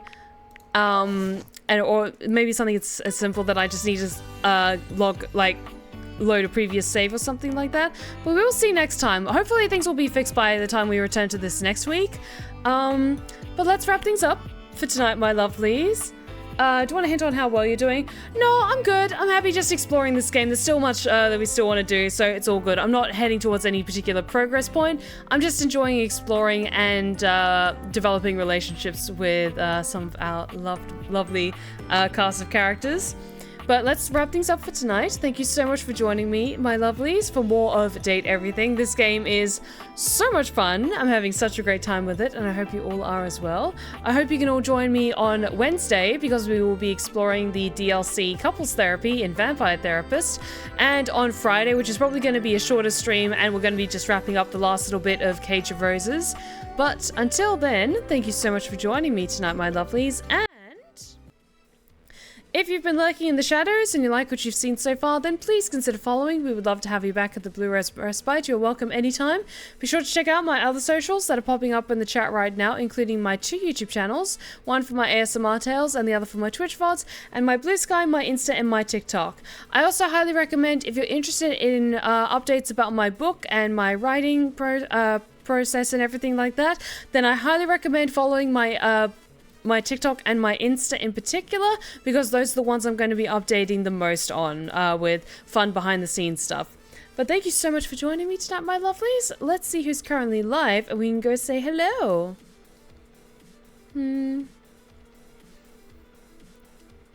Okay, I'm going to drop you guys off over at... I was going to say, let's go say hi to Tiffany Witcher, but she's currently playing Death Stranding 2, and I want to play Death Stranding 2, so I don't want any spoilers. So I'm going to send you guys over to Joe Cat instead, I think. Yes, let's go say hi to the wonderful, as always, Jocat. I'm going to drop you guys over on his channel. Thank you so much for joining me tonight, my lovelies. I will see you on Wednesday for more Vampire Therapist and on Friday for the last little bit of Cage of Roses. I hope you all had a wonderful evening here at the Blue Rose Respite. Enjoy the rest of your week, and remember, take care of yourselves, take care of each other, and as always, stay wicked and wonderful. Good night, my lovelies.